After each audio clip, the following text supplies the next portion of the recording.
This is a story about a girl who makes full use of her unique skill, which is called the internet. She has access to the World Guide site and can use the information available there to her advantage. It is a story about a girl who wants to do whatever she pleases and live according to her own wishes. Deep down, however, she also understands that living entirely for herself is not necessarily right. In the end, all she truly wants is to live in peace and freedom. That is all she has ever wanted. The scene then cuts to Rona, who is being confronted by someone furious about what she has done. The person is enraged that she has manifested such a weak class skill, despite it being an SSS rank skill, especially when her brothers have manifested skills that are B rank or higher.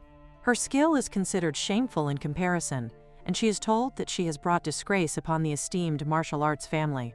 A skill ranked far below G2 is considered insignificant, while the existence of a skill with 3 S-rank ratings is almost unimaginable. Because of this, it seems as though Rona is simply not favored by the gods. As a result, Rona is banished from her family. She is told that she is no longer welcome, and that the family never wants to see her again. She is forced to leave and is expected to survive entirely on her own, even though it seems likely that she will simply die alone somewhere in the forest. She is no longer considered a sister, and she is left to face whatever happens to her by herself. Rona is overwhelmed by the situation. She never imagines that she will be driven out of her home so suddenly, especially when she has nothing except the clothes on her back. She assumes that the reason she is not simply killed in this situation is probably to prevent a criminal record from being attached to her. As she thinks about everything that has happened, she realizes that her mother's maiden name is apparently the only thing she is left connected to her family. There is no doubt about it anymore. She really has been expelled from the family. Rona is only level 1, and she does not possess any decent equipment. At this rate, she believes that she will be killed by even the weakest monsters in no time. However, despite her dangerous situation, she cannot help feeling excited because she can finally go outside. She looks around in amazement as she experiences the outside world for the first time. Everything seems so spacious and incredible. The outside air feels delicious, fresh, and sweet, and there is something powerful about simply being able to breathe it. She has been locked inside the castle for such a long time that everything outside feels completely new, refreshing, and enjoyable to her. Suddenly, something pops out of nowhere and startles her. Rona quickly realizes that it is only a slime. She has heard that the April slimes in the April forest can drop from tree branches directly onto a person's face and suffocate them. Because of this, the seemingly harmless slime is actually trying to kill her. Even so, Rona believes that she should be able to handle a slime with her bare hands. She has spent all this time studying and training magic inside the castle, so she should at least be capable of using basic magic. She summons her basic magic, a small amount of ice, and attempts to use it against the slime. However, the attack has absolutely no effect on it. Rona realizes that the slime is far more powerful than she expected, while she herself is simply too weak. Without a staff, and while still being only level 1, it appears to be extremely difficult for her to defeat even a slime using magic. If things have come to this, she realizes that there is no other choice. She has to use her unique skill. Rona activates the SSS rank unique skill that she has manifested. She uses the internet. However, there is complete silence everywhere. Nothing appears to happen at first. Then, suddenly, Rona uses an internet kick and manages to get rid of the slime. She has successfully defeated an evil slime and gains 4 experience points, causing her level to rise to level 2. Rona is extremely amused and excited by what has just happened. She finally understands that this is the power of the internet. Yet at the same time, she cannot understand why such an incomprehensible skill has manifested in her of all people. Rona begins to feel empty inside. Just as expected, being far below the G rank in practical usefulness, despite technically being an SSS rank unique skill, does not seem to mean that anything significant will happen. The skill may have an extraordinary rank, but its actual usefulness remains completely mysterious. The magic stone dropped by the evil slime is not even worth 10 silver coins. With that amount of money, she can only afford something as little as a crust of bread. If things continue this way, Rona realizes that she will soon be starving again, wandering around completely lost and without any means of supporting herself. She begins to understand just how serious her situation is. She is already extremely hungry, And if she cannot find a way to obtain food and money, she might actually die. Rona wonders what she should do next. At the very least, she wishes she knew how to properly use the internet.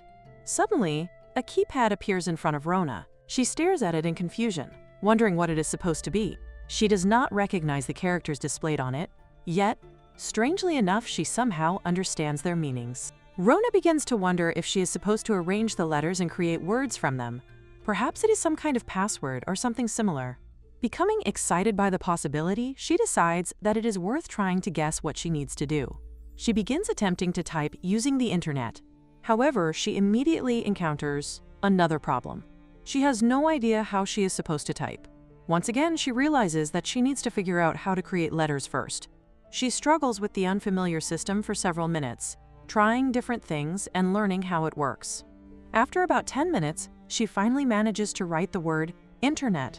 Immediately, a large amount of text appears in front of her. Rona stares at it in surprise. The enormous amount of information looks almost like a collection of books or an extensive list. There are so many entries that she cannot even begin to count them. She wonders if all of these are the titles of books or different kinds of information. She begins to question whether the internet is actually a skill that resembles a library. Perhaps it is some kind of information-based skill. If that is the case, then it means nothing happens simply by activating it. At first, Rona had really wanted to obtain a powerful skill that would allow her to protect herself. However, if she is going on a journey, information might actually be more important than anything else. Maybe this skill is not as useless as she originally thought. With renewed determination, Rona decides that she should begin researching the information she needs right now. Of course, the first thing she wants to find is a map of the April forest. There is no way she can get out of the forest if she does not know where she is or where she needs to go. Maps are quite valuable, and Rona does not think that detailed maps can be easily obtained. Still, she decides that it is worth trying. She begins searching for a map of the April forest. However, she soon notices that she is missing one of the letters she needs to type. She struggles with the unfamiliar keyboard again, and after another 5 minutes, she finally manages to enter the correct word. Then she notices something called a guide wiki. Rona wonders whether she might be able to see the map there. At first, she assumes there is no way such a thing could actually be possible. To her complete surprise, however, the map actually appears. Rona is stunned. She can really see the map of the April forest, along with an enormous amount of detailed information. Some of the information is so sensitive that it seems to be on the level of a national secret. It is clearly not something an ordinary person should ever be able to access. This is actually something quite dangerous. As Rona realizes just how much information the internet can reveal, her shadow seems to grow behind her. Still, she decides that she might as well take a look. Rona's immediate priority is to satisfy her hunger. She desperately needs food, so she begins wondering whether there is some kind of market nearby where she can obtain something to eat. She finds the relevant information and clicks on it. The result shows that there are 500 silver coins. Rona becomes confused. Does this mean that there are actually 500 silver coins somewhere nearby? She initially finds it impossible to believe. There is no way the internet could possibly know something like that, especially the exact amount of money located nearby. Yet, when Rona follows the information, she actually finds it. There really are 500 silver coins. Rona is astonished. The internet can even determine the exact amount of money that someone has left behind or hidden nearby. At this point, she begins to feel a little frightened by the power of the internet. She cannot understand how it knows all of these things. What on earth is this internet? Rona continues exploring, and she soon realizes that the internet is not limited to the April forest. It contains maps from all over the world. But that is not all. There are character lists, equipment lists, skill lists, and countless other kinds of information. The more Rona discovers, the more unbelievable the skill becomes. Could the internet really be such an incredibly powerful skill? There is no way a skill like this should be ranked below G rank. Rona begins to realize that the internet must be something far greater than an ordinary skill. It feels as though it touches the wisdom of the gods themselves, like a divine bookshelf, where every aspect of the world is recorded. That must be the true nature of the internet. If Rona can find a way to properly use it and master this incredible skill, then perhaps everything will change for her. For the first time since being expelled from her family, she begins to feel that her future might not be completely hopeless. Then, suddenly, Rona remembers something from the past. She recalls her mother speaking to her and telling her that she hopes Rona will one day be able to live freely, just like the protagonist of the story that her mother loves. Her mother had apologized to Rona because the restrictions imposed by aristocratic society had kept her trapped inside the mansion. Despite that, she had always believed that someday Rona would be able to stand beneath a vast and open sky, completely free. Her mother had wished for Rona to see countless beautiful landscapes, meet many different people, experience the world beyond the walls of the mansion, and spend her days surrounded by laughter and happiness. She once believes that she will spend her entire life inside the mansion, just like her mother. However, if she truly possesses this skill, she might finally be able to live freely, just like the protagonist of the story she once admired. In fact, it is fortunate that she is banished before she learns how to use the internet. If she had discovered this ability while she was still living with her family, they would most likely have imprisoned her and used her as a tool for gathering information. With that realization, she becomes excited and decides to research and investigate even more things. As she continues moving forward, she notices that one of the monsters also notices her. However, she is currently in an excited and curious mood, so she remains focused on exploring the information she can obtain. She finds it impressive that she can even learn the locations of monster farms and the positions of various traps simply by using the internet. She can now open multiple internet windows at the same time, and she has also learned how to search the internet using a private mode that prevents others from seeing what she is looking for. Little by little, she is becoming more familiar with how the internet works. According to the information she finds online, there should be a fork in the road somewhere around this area. Sure enough, she soon finds it exactly where the internet says it should be. As she expected, the internet contains an astonishing amount of accurate information, even information that is carefully hidden from ordinary people. She begins to wonder if there are even more beasts and strange creatures living somewhere around this area. With only 500 silver coins, she realizes that she will not be able to afford a proper place to stay. Suddenly, however, she notices something unusual: a hidden passage. According to the information she has discovered, there should be a tremendous amount of valuable treasure hidden at the end of it. Her curiosity immediately gets the better of her, and she decides that she has to see what is waiting inside. What she finds there is far more impressive than she expects. Judging from its dignified name alone, it is clearly something extraordinary. She begins wondering whether this item could possibly be a rank below G rank or something similar. She then discovers the existence of an SSS rank and wonders whether SSS rank is truly higher than a rank. This seems like the perfect moment to use the internet again. After searching for an explanation, she learns that SSS rank actually means a rank that is above S rank, making her skill far more impressive than she originally realizes. However, she cannot help but find the ranking system confusing. She wonders why the rank after S is SS, and why the rank after that is SSS. Wouldn't simply using A, or something similar be enough? If anything, she thinks it might have been much easier to understand if the ranks had been represented using a number of stars instead. Still, despite all the confusion, she is grateful for the system because this strange misunderstanding is ultimately what allows her to leave her former life behind and venture outside. Therefore, she decides that it is fine and turns her attention back to finding the hidden passage. According to the information she has found online, the hidden passage should be somewhere around this exact location.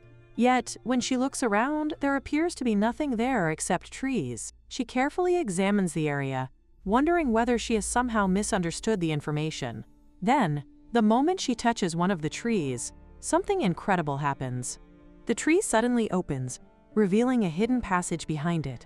She is stunned because the passage really exists. She cannot believe that the world she has always dreamed of is actually hidden so close to her parents' house.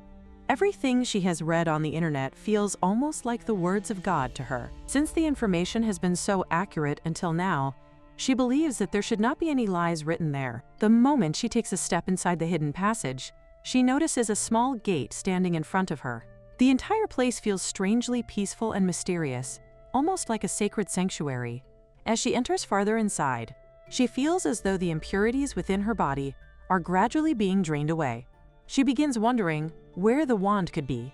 Surely something as important as a wand would not simply be lying around like loose change. Suddenly, a screen appears before her eyes. It contains information about a powerful weapon connected to the World Tree. For the moment, she wonders whether she should simply say the key word written on the screen. The key word is Time Heart. She says the words, and at that very moment, the entire world around her seems to change.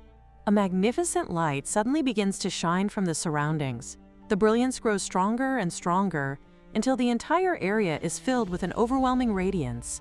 Then, someone slowly steps forward from within the light. A mysterious figure appears before her, and she realizes that this is the World Tree itself. The presence before her is majestic and otherworldly, making it clear that she has entered a place far beyond anything she has ever experienced. The World Tree welcomes her, and she realizes that she has successfully overcome the trials of the 12 stars. This makes Rona wonder what exactly this trial is supposed to be. Did she somehow accidentally take a shortcut or something? She tries to say something, but before she can properly explain herself, the World Tree tells her that there is no need for her to say anything, because it already understands everything, even without hearing her words. The words she has spoken just now can only be uttered by someone who has successfully overcome the trials and possesses a truly righteous heart. Hearing this, Rona immediately realizes that something is seriously wrong. The World Tree tells her that she must have gone through countless adventures and experienced many hardships to make it this far. However, there is one important fact that nobody is going to tell the World Tree. Rona has only been on her journey for about an hour. The World Tree continues, explaining that through numerous encounters, experiences, and fables, Rona has already experienced enough to reach this point. Yet there is another fact that nobody is going to tell it either. Rona is actually the very first person she has met. The World Tree then tells Rona that precisely because she is the one standing before her, she can entrust the child to her without worry. She can also entrust her staff and even this entire world to Rona. Rona is completely confused by what she is hearing. She cannot understand what world the World Tree is talking about, or why something so enormous is suddenly being entrusted to her.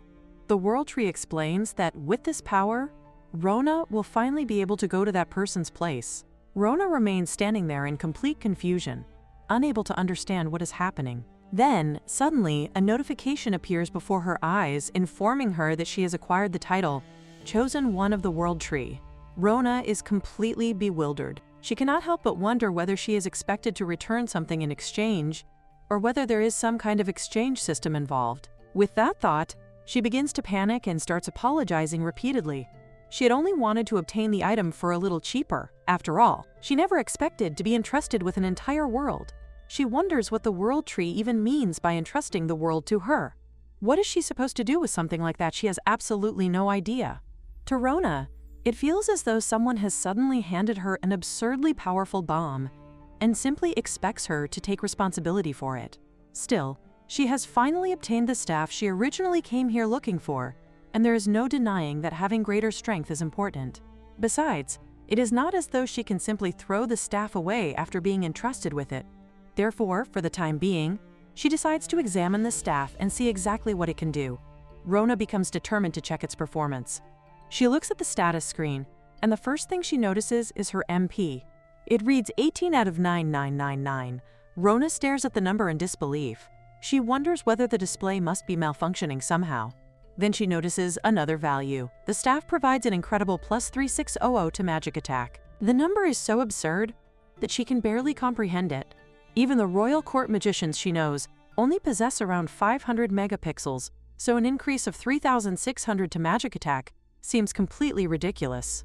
This makes her wonder whether the maximum stat value is actually not 9999 after all. Could it be that the number displayed here is simply the limit of the screen? And then another possibility crosses her mind. Could she have actually become the strongest person in the entire world? She has ended up receiving a staff that is far more incredible than she ever imagined, perhaps 100 times more powerful than she originally expected. At this point, she realizes that it is probably a little late to ask, but she still has to know. What exactly is this staff? With that question in mind, Rona begins searching the internet for information about it. However, the moment she starts looking through the results, she discovers that there is an overwhelming amount of information surrounding the staff. There is so much context and so much complicated information that she immediately decides to pretend she never saw any of it. For now, it is getting dark, and she realizes that night will arrive soon. Since there does not seem to be anywhere else she needs to go immediately, she decides that perhaps she should simply camp here for the night. According to the information she finds on the internet, there should be no monsters appearing around this area. That means she can finally relax a little. Besides, after obtaining the staff, she now has plenty of MP available, so she does not have to worry too much about conserving it. She decides to test some beginner-level magic first. Rona uses a simple spell that creates a small flame. However, the moment she uses her magic, the result is completely different from what she expects. Instead of producing only a tiny flame, an enormous burst of fire erupts before her, making the surroundings glow brightly. The sheer power of the spell is so overwhelming that it almost feels as though a giant dragon has appeared and started throwing flames everywhere. Rona is stunned by what she has just witnessed.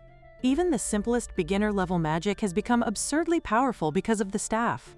She continues testing her abilities and eventually encounters a group of evil slimes.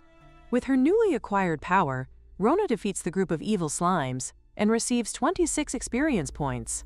One by one, Rona defeats every monster in the surrounding area. With each battle, she becomes more overwhelmed by the sheer power of the staff, yet she continues defeating everything that appears before her.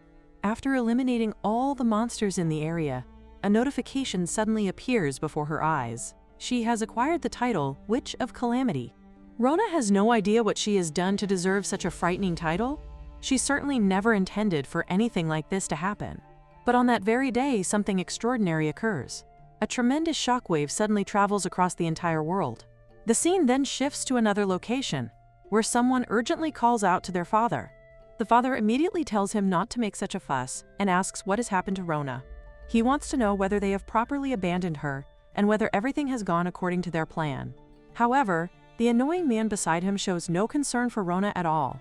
He simply dismisses her as someone who is no longer worth worrying about. Then the situation suddenly takes a much more serious turn.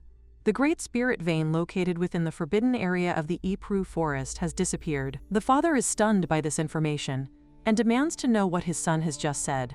The Great Spirit Vein of the Ypres forest is said to be the largest source of mana in the entire world, yet somehow, that enormous source of mana has completely vanished. His son confirms that the reports have already been filed and that there is no mistake. Mana is essential for human civilization and is one of the most important resources required for people to survive. Their family has prospered for generations by monopolizing the mana produced by the Great Spirit Vein. They have even taken on a massive amount of debt based on the expectation that they will continue making enormous profits from the Spirit Vein in the future. Without the Spirit Vein, however, everything they have planned will collapse. The mana they have been relying on will disappear, their future profits will vanish, and the plans they have spent so much time developing will also come to a complete stop. Worse still, if news of this disaster reaches the king's ears, their family will almost certainly be held responsible for the disappearance of the Spirit Vein. The father realizes that an investigation from the royal palace could be even more dangerous. If the royal investigators begin looking into the matter, they might discover that the family has been secretly embezzling mana from the Spirit Vein for their own benefit. And if that happens, they could lose everything. But even more importantly, how could they possibly hide the disappearance of an entire Spirit Vein? It is impossible. There is simply no way to conceal something on such a massive scale. The father begins shouting in disbelief, unable to understand how such a thing could have happened. It does not make sense. The Great Spirit Vein has existed and remained stable for thousands of years. How could something that powerful and ancient suddenly disappear without warning? His son explains that they are already investigating the cause, but the evidence currently suggests that it may have been a man-made disaster. After the disappearance of the Great Spirit Vein, an enormous magical reaction is detected somewhere within the forest. The amount of mana released during the reaction is so tremendous that the estimated MP of whoever caused it is said to exceed 10,000. The father is horrified. That should be impossible. According to everything they know, the maximum MP that an ordinary human can possess is only 999. If there really is someone capable of using magic powerful enough to produce more than 10,000 MP worth of magical energy, then such a person should not even exist in the modern world. The father begins to recall the ancient legends. According to the stories passed down from ancient times, there was once a terrifying being known as the Demon King. a creature possessing unimaginable magical power. Could something like that have appeared again? He cannot understand what has happened to this land. More importantly, he cannot help but wonder what is going to happen to the entire world now. Meanwhile, far away from them, Rona is completely unaware of the chaos she has caused. After using her dark fire magic, she continues experimenting with her abilities. This time, she decides to try a small ice spell. She carefully attempts to create only a tiny amount of ice. But once again, the magic becomes far more powerful than she intends. The spell erupts with overwhelming force, and before long, Rona has defeated another large number of creatures. Another notification appears before her. She has acquired a new skill related to slaughter and combat expertise. Rona is completely overwhelmed by everything happening around her. She begins to cry, wondering why everything has turned out this way and what she is supposed to do now. She never intended for any of this to happen. The staff is simply far too powerful. Every time she tries to use even the weakest spell, the resulting magic becomes ridiculously powerful, and she cannot control it properly. Rona realizes that if anyone sees her using this kind of magic in the middle of the forest, there is only one conclusion they are likely to reach. They will call her a witch. And after everything that has just happened, she is terrified that she may actually be branded as a witch, or even something far worse. She knows that she has to leave this place as quickly as possible. All Rona has ever wanted is to live freely and peacefully. The next day, Rona has enough time to recover her spirit after a good night's rest. She continues walking through the forest, feeling much better than she did the previous day. As she gets closer to the town, she realizes that they are almost there. However, before reaching the town, she suddenly discovers a particular leaf lying nearby. She checks the map and finds that the leaf matches the collection point marked on it. According to the information she has found on the internet, this leaf is a valuable item. It is exactly as described, and its listed selling price is 50,000 silvers. Rona is astonished by the price and begins wondering whether this herb really sells for such an enormous amount.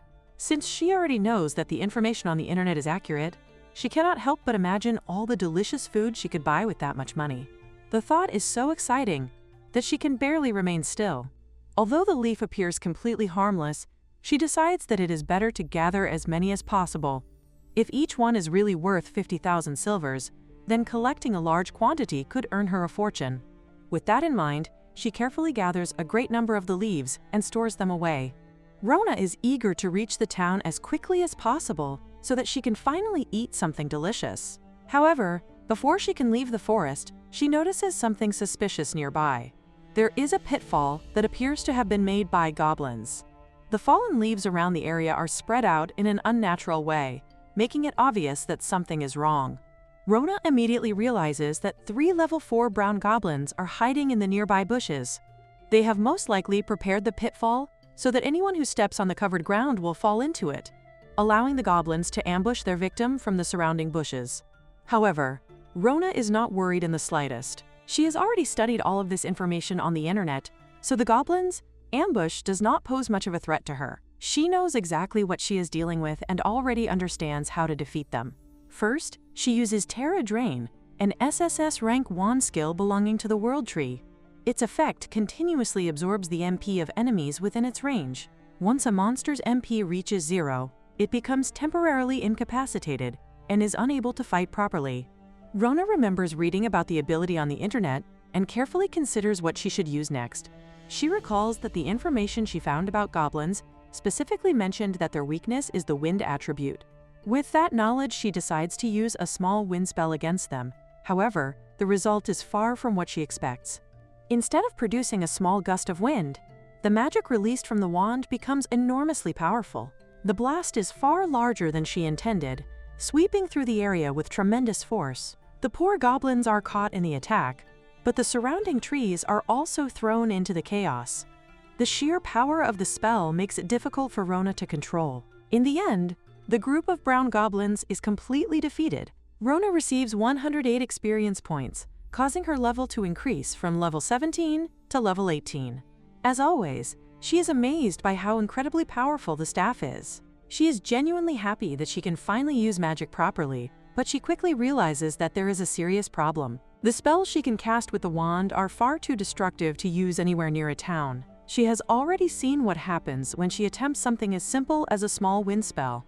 If she were to use some of the stronger magic she has access to, the destruction could be enormous. Scorching mountains of ice and gigantic tornadoes are among the spells available to her, but their destructive power makes them completely unsuitable for use inside a populated area. Even though Rona is trying to control the wand's power through trial and error, she continues to be overwhelmed by its excessive strength. Every time she uses it, she discovers just how far beyond her expectations its power truly is. She finds it incredible that even the method for obtaining such a powerful staff is written on the internet. The fact that such valuable information is freely available continues to amaze her. Moreover, the internet contains information about things that nobody in this world even understands, such as the conditions required to acquire different skills and the weaknesses of various monsters. Everything seems to be recorded there. In this world, innate skills are considered extremely valuable because people do not know how skills can actually be acquired in the first place. The general understanding is that if someone trains hard enough, they may eventually acquire skills somewhere around the G to E ranks. If the exact methods for acquiring skills were known to the people of this world, such knowledge would most likely be treated as a state secret. Yet the internet contains the conditions required to obtain skills, including even the requirements for acquiring powerful A- and B rank skills. Rona realizes that there is far too much valuable information available for it to be revealed to everyone so easily. The more she thinks about it, the more excited she becomes. She wants to learn all kinds of different skills, just like Terra Drain, which she has used earlier. Every time she discovers a new skill and learns that she can actually use it herself, she feels an incredible sense of excitement. The possibility of gaining even more abilities makes her eager to continue exploring the information available on the internet. Rona is now almost at the exit of the forest. She can already tell that she is close to leaving the dangerous area and reaching the town. However, before she can finally make it out, she encounters something far more dangerous. Standing before her is the forest guardian, the boss of the forest. According to the information she has studied, its behavior pattern is relatively simple and predictable. However, its enormous attack power, high defense, and incredible speed make it an almost impossible opponent for anyone in the early stages of their journey. The Forest Guardian also possesses a powerful charge attack. When it charges forward, the sheer force of its body is enough to destroy trees and even smash through rocks. Facing such a monster without preparation would be extremely dangerous. For Rona, however, this is the final task she has prepared herself to overcome. She has researched the Forest Guardian thoroughly through the internet and already knows what kind of opponent she is facing. She understands its behavior, its attacks, and the dangers involved in fighting it. After all, everything written on the internet is correct. The monster suddenly starts running after her. Even though Rona has carefully prepared herself for this battle, frightening things are still frightening. And seeing the Forest Guardian charging directly toward her is enough to make her nervous. According to the information she has studied on the internet, the Forest Guardian's weaknesses are the fire and ice attributes. Fire seems too dangerous to use because the surrounding forest is filled with trees and other flammable vegetation. If she uses fire magic here, she might accidentally burn down the entire forest. Therefore, Rona decides to use small ice once again. The spell strikes the Forest Guardian, covering its body in ice and temporarily trapping it in place. However, Rona knows that a simple spell like this is not enough to defeat a level 50 monster. The Forest Guardian is far too powerful for her to bring down with a single basic attack. Suddenly, several important items fall out of Rona's bag while she is moving. Among them is some of her precious food. The sight of her food falling to the ground makes her extremely angry. For Rona, losing her precious food is completely unacceptable. In that moment, she can only watch as the Forest Guardian continues approaching her. Her expression becomes serious, and she decides that what has just happened is absolutely unforgivable. Rona then uses Small Wall, a spell that has become available to her after reaching level 5 in the Skill-Rich Knowledge ability. A small wall suddenly appears in front of the Forest Guardian, blocking its path. However, the Forest Guardian does not stop. With its overwhelming strength, the monster simply smashes through the wall and continues charging toward her. Rona uses Small Wall again. The Forest Guardian breaks through it again. She creates another wall. The monster destroys that one as well. Again and again, Rona continues creating small walls, placing them one after another in the Forest Guardian's path. Each time, the monster breaks through them without slowing down. However, Rona is not actually trying to stop the monster. She is deliberately guiding it toward a specific location. After creating yet another wall, Rona suddenly chuckles as she realizes that her plan has worked. The forest guardian takes another step forward and suddenly falls straight into a large pit. It is the very same pitfall trap created by the goblins earlier, the one Rona had noticed and avoided before. Everything has gone exactly according to her plan. Rona has been using the small walls to control the forest guardian's movement and force it toward the trap. By repeatedly placing obstacles in its path, she has gradually guided the monster directly toward the pit, without allowing it to approach her. Now that the forest guardian has fallen into the trap, Rona proudly recalls the information she found on the internet. The internet really does have everything written on it. However, she cannot help wondering why someone would go to the trouble of researching and recording such incredibly detailed information. She begins wondering whether God simply has an enormous amount of free time. Regardless, there is no reason to worry about that right now.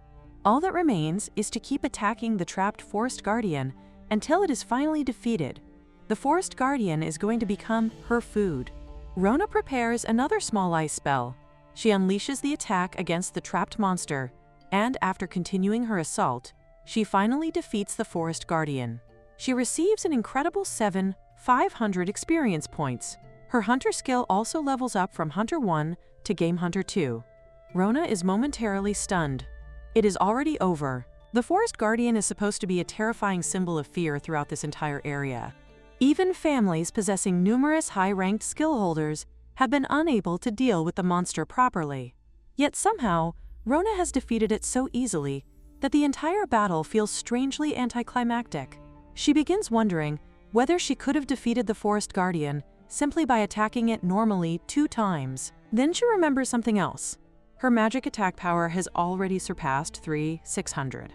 Rona starts thinking about what that number actually means. She begins comparing her magical power with the strongest wizards in the kingdom, and realizes that her current power may have already surpassed them several times over. She starts doing some complicated calculations in her head, trying to determine exactly how powerful she has become. The mathematics quickly becomes far too complicated, even for her to comfortably follow, so she eventually stops trying to calculate it.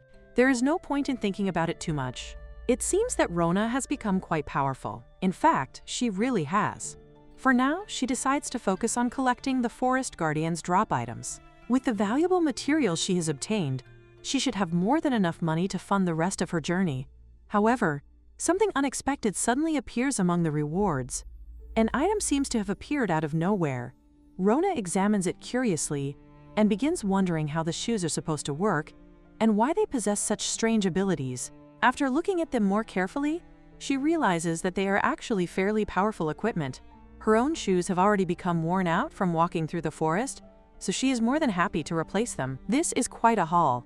Getting good equipment immediately lifts Rona's spirits. Between the SSS rank wand and all the powerful items she has been acquiring, she is beginning to feel as though obtaining incredible equipment has become far too easy. It is almost starting to numb her sense of surprise. Rona then notices that the Monster Rush boots possess an equipment skill called Boar Rush. According to the information available to her, Boar Rush doubles the user's movement speed. The only apparent drawback is that once the skill is activated, she cannot stop moving until she deactivates it herself. However, Rona does not consider that much of a problem. More importantly, the internet says that the skill is convenient. Therefore, it must be a genuinely useful skill. Since she has the boots now, Rona decides that she might as well test the ability for a little while. She plans to try it immediately. Rona activates Boar Rush. The moment the skill takes effect, her body suddenly shoots forward at an unbelievable speed. She begins running faster and faster, moving so quickly that it feels as though she is faster than lightning itself. Rona is completely shocked by the sudden acceleration. She cannot believe how fast she is moving, and begins wondering what is happening. She had expected the ability to simply make her twice as fast. Because of that, she had completely let her guard down. After leveling up and changing her equipment, Rona's speed suddenly jumps from 6 to 346, and then the value is doubled once again. She immediately realizes that she is going to crash, and knows that she has to stop herself before it is too late. With that, she activates the cancel skill, bringing herself to an immediate halt. However, when she looks ahead, she suddenly notices that the town is right in front of her. Before she can properly react, she falls onto the ground, and when she looks up, she finds a guard standing directly in front of her. The guard looks at her suspiciously, while Rona stares back at him with an expression of complete confusion. The scene then cuts to the guard, who is wondering what that strange phenomenon was and what on earth is happening in the forest. Whatever is going on there is not something that the town's gatekeepers can learn anything about, so there is no point in worrying about it. Perhaps, if they were adventurers, they could go and investigate the situation themselves. Suddenly, the guard realizes that his words may have been insensitive toward Raibo, and apologizes to him. Raibo, however, tells him not to worry about it. In fact, Raibo has already decided that today is the day he will quit his job as a gatekeeper. The gatekeeper asks him why he has made such a decision and wonders whether he is planning to return to being an adventurer. Raibo explains that he originally chose this job because it allowed him to continue looking at the outside world that he loves so much. However, listening to the stories of travelers and hearing about the adventures of people who come into the town has gradually become painful for him. He can no longer properly look at the outside world without feeling that pain. The wind blowing in from the horizon no longer stirs his spirit of adventure. Instead, it only makes the wound from his past throb painfully. Raibo feels embarrassed to admit that he once believed he was born to be an adventurer. He used to celebrate the high winds, the swift currents, and even the thunderstorms, finding excitement in every part of the journey. But his knees will never heal. Even the former core position has been unable to cure his injured knees, which means that, no matter what happens, he can never return to being an adventurer. He has finally come to accept that reality. Raibo then notices that it is almost lunchtime and tells Mr. Wu that he should go and take his break first.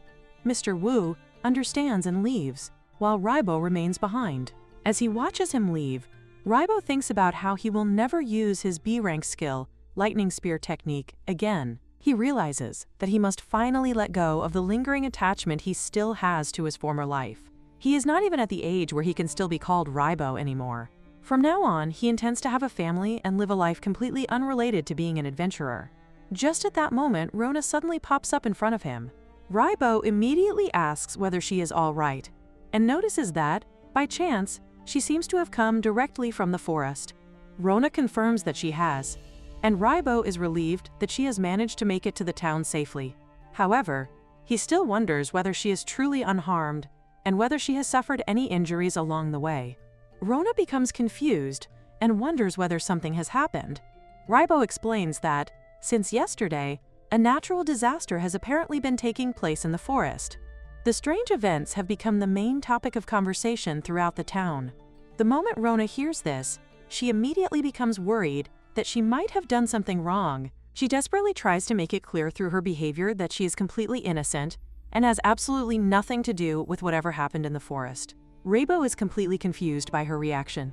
Rona then realizes that he is talking about how dangerous the forest has become, and she assures herself that she really had not noticed how frightening the situation was while she was there. Raibo, however, still wonders whether she is truly all right. From the way she behaves, she seems like a sheltered young lady who is experiencing a town for the first time. He is simply glad that she has managed to arrive safely, and then asks whether she has anything that can identify her. Rona becomes confused by the question and wonders what an identity card is. She also begins to wonder whether she will be unable to enter the town if she does not have one. Raibo clarifies that she can still enter the town even without an identity card, but the procedure for entering the town will be somewhat more complicated. For now, Rona can simply place her hand on the stone tablet. As part of the entry procedure, they need to check whether she has any criminal record. Rona steps forward and places her hand on the stone tablet as instructed. The tablet immediately begins displaying her information, which makes Raibo notice that her name is Rona and that she is already at level 22. He finds that impressive for someone her age, as reaching level 22 is roughly the level of a veteran adventurer. However, Raibo's eyes suddenly widen when he notices her other statistics. Her MP is an astonishing 90,000, while her magic stat is 36,693. He begins to wonder what is going on with this girl. With statistics like these, she obviously seems like a demon lord or something equally terrifying. Rona quickly tries to explain that the numbers are probably just the result of some kind of malfunction with the tablet. She insists that she is simply a normal traveler, just like anyone else. Raibo accepts her explanation and tells himself that it makes sense, but the numbers have genuinely frightened him. With statistics like hers, someone could hardly be considered an ordinary human. Fortunately, the tablet confirms that there is no problem with Rona's criminal record. After she pays the entry tax of 200 silver, she is officially free to enter the town. Raibo then wonders whether she plans to continue traveling after arriving in town. Rona confirms that traveling is indeed her plan. Raibo suggests that she consider joining the Adventure Guild. Rona becomes slightly confused by the suggestion, as she has the impression that the Adventure Guild is mainly for people with enormous muscles and bulging physiques. Raibo explains that this is somewhat of an exaggerated stereotype. Recently, the number of adventurers has been increasing, and there are plenty of female adventurers as well. At the very least, obtaining an adventurer card would give Rona a proper form of identification, so registering with the guild would not hurt. He also explains that if she ever runs short of money, the guild can provide her with job referrals. Most importantly, being registered with the Adventure Guild makes paying taxes much easier. Raibo explains that dealing with taxes is one of the most troublesome parts of traveling. Every town can have its own tax system, which means travelers have to constantly learn and keep track of the different rules. However, if Rona becomes a member of the Adventure Guild, the guild automatically pays a portion of her earnings as tax. That means she does not have to research the tax system of every town she visits, nor does she have to worry about accidentally committing tax evasion. In Raibo's opinion, that convenience alone makes joining the guild worthwhile. Rona realizes that she has never considered the tax aspect of traveling before. She decides that, in that case, her first destination will be the Adventure Guild. Raibo thinks that it is a good idea as well. At the same time, he cannot help feeling a little envious of her. He thinks about how lucky she is to be able to become an adventurer and experience all sorts of exciting adventures, unlike him. Rona then points out that, despite everything, Raibo still seems to know a great deal about adventuring. Raibo explains that he used to be an adventurer himself, but he eventually took an arrow to the knee. With that, Rona turns her attention to her internet and begins searching for something. She remains focused on it for quite some time. Raibo notices this and asks whether something is wrong, wondering what she has been looking at for so long. Rona assures him that nothing is wrong and asks him to excuse her for a moment. She then takes out her staff and casts a small heal. A gentle light begins to emit from the staff and surrounds Raibo's injured knee. Raibo is immediately startled and asks what she is doing. Rona explains that she is simply thanking him for everything he has done for her. She has used a little healing magic on his knee, and she sincerely hopes that his injury will eventually get better. Raibo is left completely confused by her unexpected kindness. Rona then tells him that she will be heading into the town now. Raibo opens the gate for her and welcomes her to the town of iPhone, saying that the town welcomes her. Rona thanks him very much before finally entering the town. Raibo thinks that this might be the last time he ever sees an adventurer. The thought of adventure calling to him feels like something that belongs to a life he has already left behind. Suddenly, the guard calls out to Raibo and reminds him that he should take a break soon as well. Raibo agrees, but then notices something strange. It seems that the status of the stone tablet is malfunctioning. The guard also wonders whether the stone tablet might be nearing the end of its lifespan. However, this kind of thing usually starts working again if they simply give it a good hit. Raibo cannot help thinking that he wishes his knee could be fixed just as easily with a single hit. However, he quickly tells himself to stop thinking about unnecessary things. There is nothing he can do about it. He needs to forget everything by the end of today and finally let go of his past. The guard then tells Raibo that the stone tablet is not actually broken.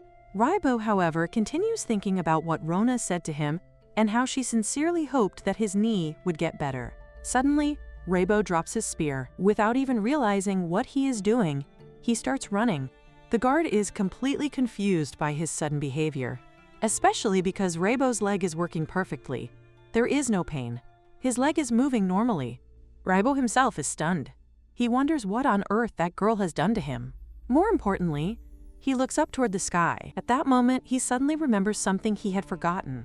He had forgotten just how vast the world truly is. He had forgotten how pleasant the wind feels against his skin. Now he knows that he can go anywhere in this world. He can see beyond the horizon and even further beyond it. The world that he once thought he had lost is suddenly open to him once again. The guard approaches him and asks what is wrong, wondering why Raibo is crying. He even worries that Raibo might be in pain because he is forcing himself to walk. Raibo assures him that it is not because of pain. It is something completely different. He is simply so happy. The guard is stunned by this and realizes that Raibo can truly walk again. He wonders what exactly happened to him. Raibo explains that a mysterious girl who somehow knew his name cast a healing spell on him. The guard is shocked by this explanation. A healing spell should not have been enough to cure an injury like that. Even the former corporal physician had been unable to heal Raibo's wound. Raibo then asks whether this means he can become an adventurer again. The guard smiles and assures him that he certainly can. In his eyes, this is nothing short of a miracle from God, and God must have healed him. Raibo looks toward the sky and thinks about what has happened. Perhaps it really was divine intervention after all. Regardless of how it happened, he is deeply grateful. Meanwhile, Rona is already moving on, completely unaware of the emotional impact her actions have had on Raibo. She thinks that the situation was close. She had only used healing magic on him on the spur of the moment and never expected the result to seem so miraculous.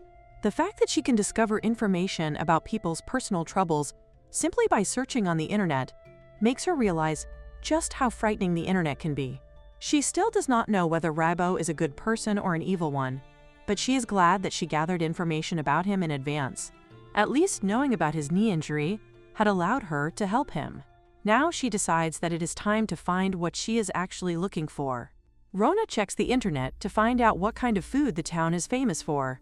She soon discovers that the town has a famous specialty pie. Rona becomes curious about it and begins wondering what the famous pie of this town tastes like. Rona then reaches the town, where the scene cuts to several people running through the streets in panic, shouting about a disaster in the forest. They fear that the town is doomed and that everyone should run for their lives. Meanwhile, Rona is completely focused on one thing. She is incredibly hungry. The magic she used in the forest seems to have caused quite a stir throughout the town, but she pays no attention to the commotion around her. She simply walks through the streets, her stomach growling as the sweet smells drifting through the air reach her.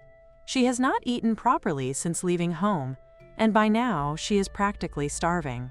As she walks, she wonders if there is anything at all that she can eat. Eventually, she comes across a famous pie shop and notices one of the pies on display. Her eyes immediately settle on it, and she decides that she has to have it. She asks the shopkeeper for one of those pies, and the shopkeeper is surprised by how calm she seems considering the chaos happening throughout the town. Rona simply thinks that she is gradually getting used to situations like this. This pie is also the first food she has ever purchased for herself. She thanks the shopkeeper for the food and immediately takes a bite. However, the moment she bites into it, she realizes that it is incredibly hot. As her teeth break through the crust, hot, juicy fruit filling bursts into her mouth, nearly burning it. The steaming pie is so hot that she almost scorches her mouth. Despite that, the flavor is incredible. The filling has a thick, rich sweetness, balanced by a refreshing tartness, while the crust has a wonderfully crunchy texture. A subtle aroma of butter and cinnamon rises from the pie and tickles her nostrils. Rona instantly realizes that it is incredibly delicious. Until now, almost everything served in her household has been made more for appearance than flavor. The food may have looked like an elegant delicacy, but it was often bland and lacking in taste. Now, for the first time, she is genuinely happy to be eating something delicious. She realizes that traveling really is wonderful. The taste of the pie makes her reflect on everything she has experienced so far, and she cannot help but feel satisfied with her decision. She certainly does not regret buying it, even though the purchase leaves her with only 100 silvers. Only 100 silvers. The moment she thinks about it more carefully, she realizes that this is a serious problem. She does not even have enough money to pay for a place to stay. Rona begins wondering if there is some good way for her to make money. While searching the internet, she notices information about forex, virtual currencies, online casinos, and various other ways of making money. She even comes across a message congratulating her on supposedly winning a luxurious prize in a lottery. This makes her wonder whether she can somehow obtain money simply by touching something on the internet. She also discovers advertisements claiming that a side job can earn $1 million a month without requiring any particular skills. If all she has to do is purchase inexpensive materials and turn them into something valuable, then it seems like an incredible bargain. Rona becomes so absorbed in browsing the internet that she completely loses track of time. At the same time, she realizes that she needs to be careful about doing this kind of thing openly in public.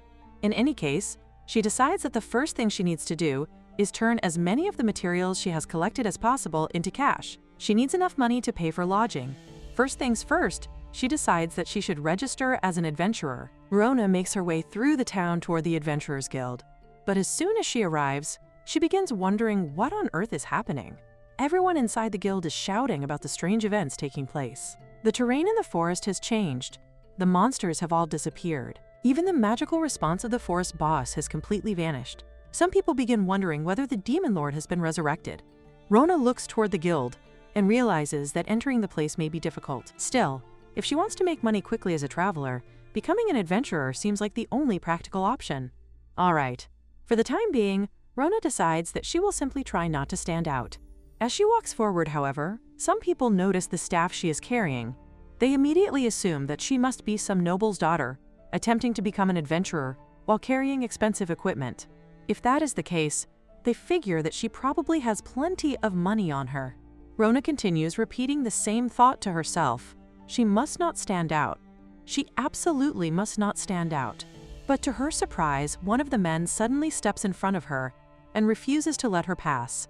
Rona barely even understands what is happening. She simply makes a small movement, and the force of her touch is enough to send all three men stumbling backward. Everyone nearby is left completely shocked. Even Rona herself is utterly dumbfounded.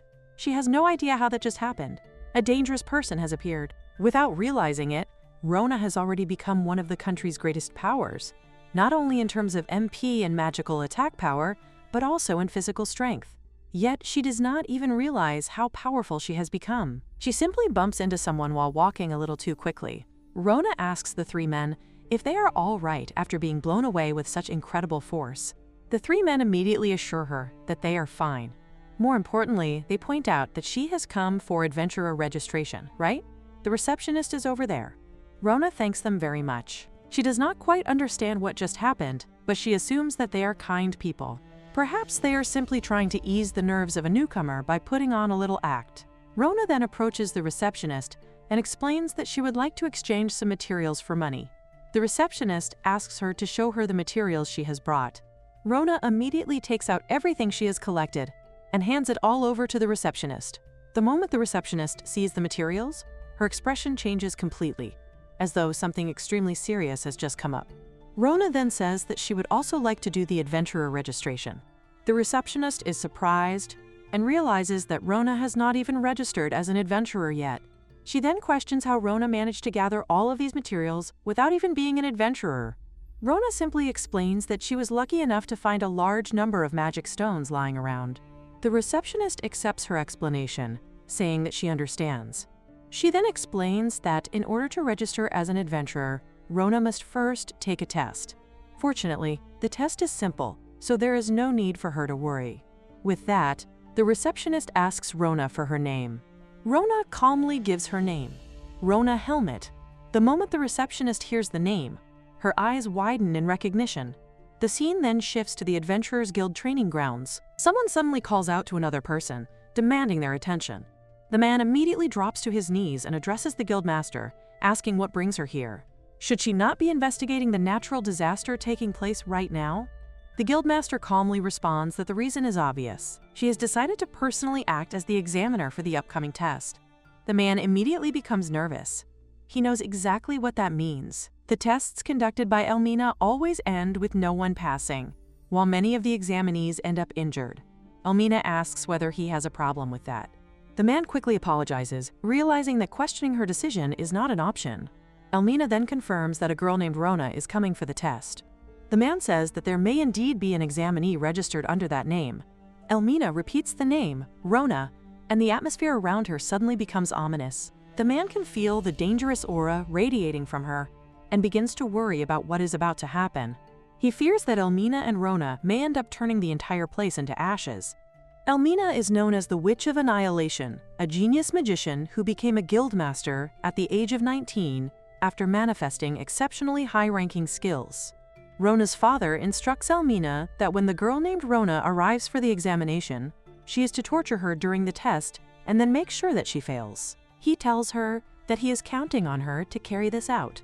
Elmina confidently accepts the task, believing that she can leave everything to her. As the family's personal magician, she intends to make the girls suffer so terribly that Rona will never even think about becoming an adventurer again. Elmina does not know all the details, but she is certain that there is a girl of around 15 years old named Rona somewhere within the family. The examinee, Rona Helmet, is said to be a weakling who possesses only low-rank skills.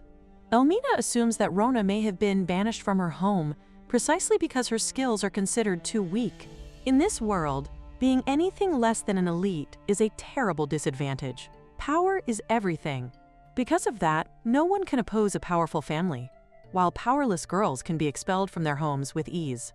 On the other hand, those who possess overwhelming power can obtain almost anything they desire. Elmina herself has experienced this privilege her entire life. Everyone has always praised her as amazing. Even a D-rank skill is considered very powerful, yet she has manifested the incredible A-rank skill. People constantly praise Elmina, saying that an A-rank skill holder is exactly what one would expect from the top lady and that no one could possibly defeat her. She has even been appointed as the family's personal magician. Because of her A-rank skill, Elmina feels that the world is incredibly easy. She has been walking along the path of an elite since the moment she was born. However, she has no intention of ending her ambitions by merely becoming some ordinary ruler or guild master.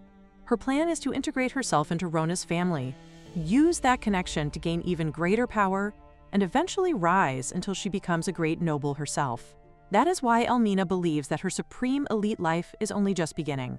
With that confidence, she orders the man in charge to bring the examinees in quickly, becoming irritated at the thought of her precious elite time being wasted. There have been so many examinees lately. Apparently, the idea of strike killing and becoming rich through dungeon exploration has recently become popular among young people. Elmina wonders if these youngsters have been influenced by that trend and begins thinking about what has happened to the younger generation. She then performs a mana search. The moment she examines the 3 candidates, she realizes that all 3 have already failed. Just as she expected, none of them are elites. Elmina does not even know which one of them is Rona Helmet, but it appears that there is not a single person here possessing a high-rank skill. The situation seems troublesome, so she decides that it will be easier simply to fail all of them. Among the examinees, Rona is visibly nervous. She carries the same anxious and uneasy atmosphere as someone who is extremely frightened of the examination.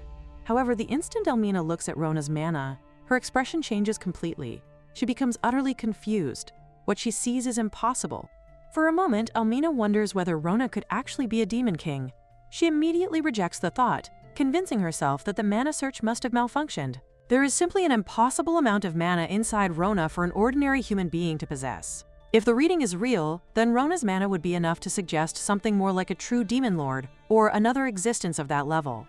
Yet despite the terrifying amount of mana surrounding her, Rona herself continues to look just as nervous and uneasy as before. Then, without even being touched, the observation crystal suddenly breaks. Rona notices what has happened, while the man overseeing the examination is left stunned.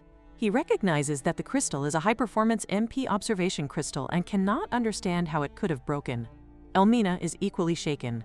Rona then notices Elmina's reaction and wonders whether she has finally realized just how powerful Rona actually is. At that moment, Elmina begins to panic internally. Something is very wrong. She had not been informed that the crystal was capable of measuring mana beyond its theoretical maximum. In fact, its measurement limit is supposed to be 999 megapixels, and yet the crystal has been destroyed without Rona even touching it. Why would such a monster come to take an adventurer exam in a country town? Elmina cannot believe that this girl could possibly be Rona Helmet. It cannot be her. Banishing someone like this makes absolutely no sense. Elmina desperately hopes that this is not Rona. Finally, Rona introduces herself, saying that her name is Rona, and asking everyone to treat her well. Elmina is even more shocked. This is completely insane. What the heck was that family thinking by banishing her? They called her a low-rank skill weakling. Are they stupid? Are their eyes rotten?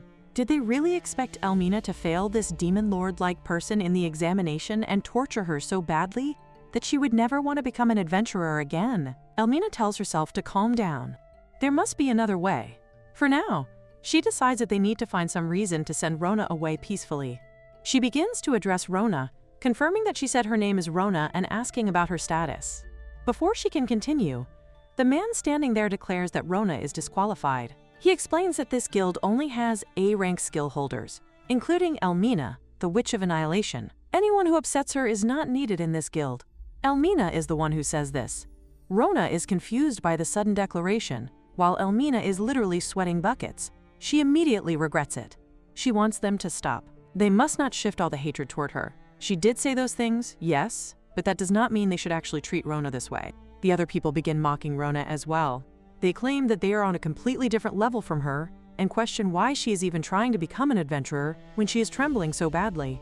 According to them, it is no wonder that she has failed. Elmina watches them and thinks that they are all incredibly weak. They have not realized Rona's true power. Then Elmina notices that Rona is trembling again. This time, however, Elmina suspects that Rona might be trembling with anger. If things continue like this, Rona could kill everyone. Elmina immediately starts shouting at the others, calling them stupid, and ordering them to apologize to Rona at once.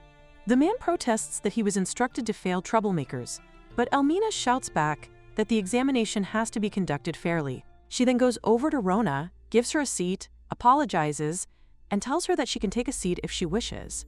Rona immediately notices the crest on Elmina. The others also recognize it. They realize that it is the symbol of the Gukuri family and the mark of the family's retainers. They have heard the rumors before, and they know that angering such a family can mean the end of a person's life. Elmina immediately throws the crest away. The man asks her what she is doing. Elmina calmly claims that there seemed to be some dirt on her clothes, but Rona has been exiled, which means she is opposing the family. Therefore, Elmina, as the family's retainer, would also be opposing Rona. The man points out that calling it dirt is ridiculous when it is the very proof of being a family retainer that Elmina has always bragged about. Rona confirms that the crest is indeed from her family and wonders whether Elmina is her enemy. If she is, then Rona says that she should die. Having no other choice, Elmina immediately destroys the crest. Everyone is left wondering whether it is really all right for her to do something like that. Elmina, meanwhile, is desperately questioning how everything has come to this. She was supposed to live an elite life. If she carelessly fails Rona, she will be the one who pays the price. But if she refuses to fail her, then she will be betraying the family. Anyone who opposes that family will face a brutal purge. This is impossible. She is meant to live an elite life. She cannot let everything end here. Elmina realizes that she must find a way to fail Rona during the examination. Not only that, she must make sure that Rona never gets the opportunity to take the examination again. For that purpose, she has no choice but to proceed with her plan. Later, they arrive at another location. Elmina announces that the adventurer examination will take place in the Twilight Underground Temple. Rona immediately becomes excited upon hearing this, because it is a dungeon. Elmina watches her excitement and thinks that she can enjoy it while it lasts. From this point onward, Rona is going to fall straight into Elmina's trap. With that, Rona opens her internet to look at Elmina. She really is in service to the family.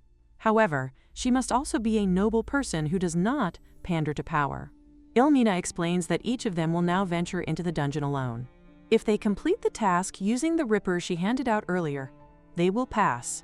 However, if they use the Wings of Return to go back to the dungeon entrance, they will be immediately disqualified. Therefore, they need to be careful. Elmina begins to think that the task does not seem like a big deal for her. In fact, this is much easier than the last exam. Rona also thinks that it is great, and that it is just as easy as the receptionist said it would be. The task is to retrieve the labyrinth core located in the deepest part of the dungeon. Rona wonders if this is really supposed to be an easy task. Everyone seems to take such difficult tasks for granted. Elmina announces that it is now Rona's turn. Rona acknowledges that it is her turn and enters the dungeon. This is Rona's first time entering a dungeon, so she wonders if it is really okay for her to be here. As she walks down the stairs, she begins to think that it might be a little scary. However, the moment she looks ahead, she is met with a magnificent view. The scenery is incredibly beautiful. Rona realizes that dungeons are not scary at all. For now, however, she needs to focus on the exam. She wonders whether using the internet during the exam counts as cheating. It feels troublesome, but she decides to look it up on the internet anyway. Rona's heart continues to pound with excitement. She uses the map and checks the deepest part of the dungeon. According to it, the deepest section is on the 9th floor. She wonders if the labyrinth core is located there. The internet truly is amazing. Rona then checks the map again and notices that there is a monster spawning point around the next corner. It is within range from where she is standing. She uses Terra Drain to get rid of all the monsters. They are immediately immobilized, and their MP drops to 0. Now is her chance.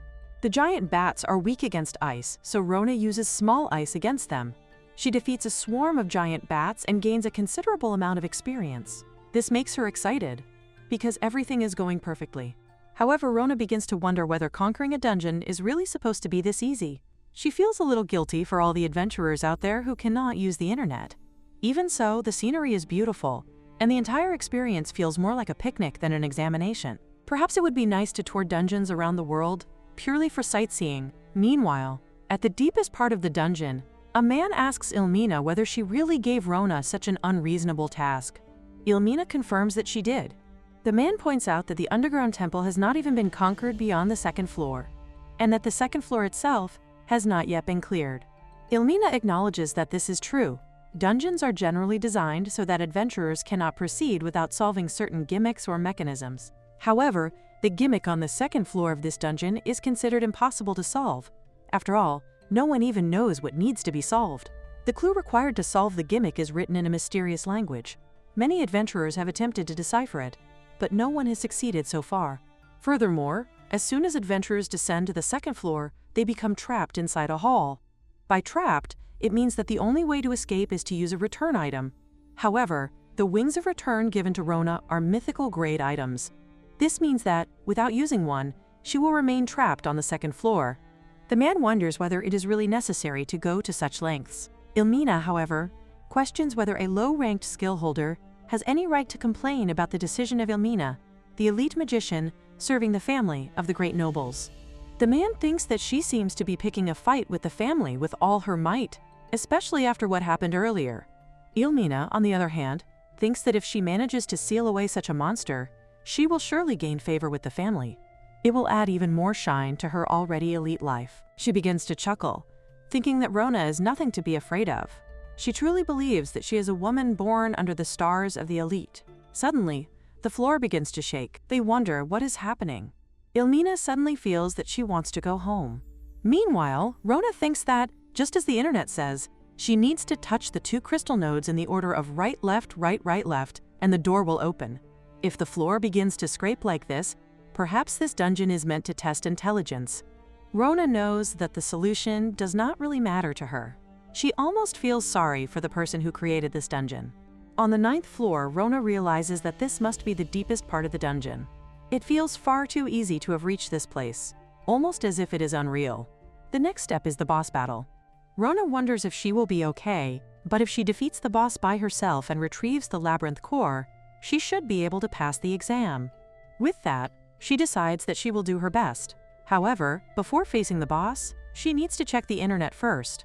As she opens the internet, Rona realizes that simply having information is not enough to understand the true strength of an enemy. She really wants to hear someone's first-hand opinion. Then she notices that there is a bulletin board. Rona wonders who would write in a place like this. Could this possibly be a conversation between gods? After all, the internet feels like a virtual world created by the gods. She begins to wonder whether it is really okay for someone like her to look at something so sacred, but it is already too late. She decides that she will just take a look. The bulletin board turns out to be nothing more than a collection of people commenting and replying to one another. Rona wonders if the gods are actually quarreling with each other. Perhaps these strange words are the slang of the gods. Surely, it must be some kind of high-dimensional, all-cultural language beyond human imagination.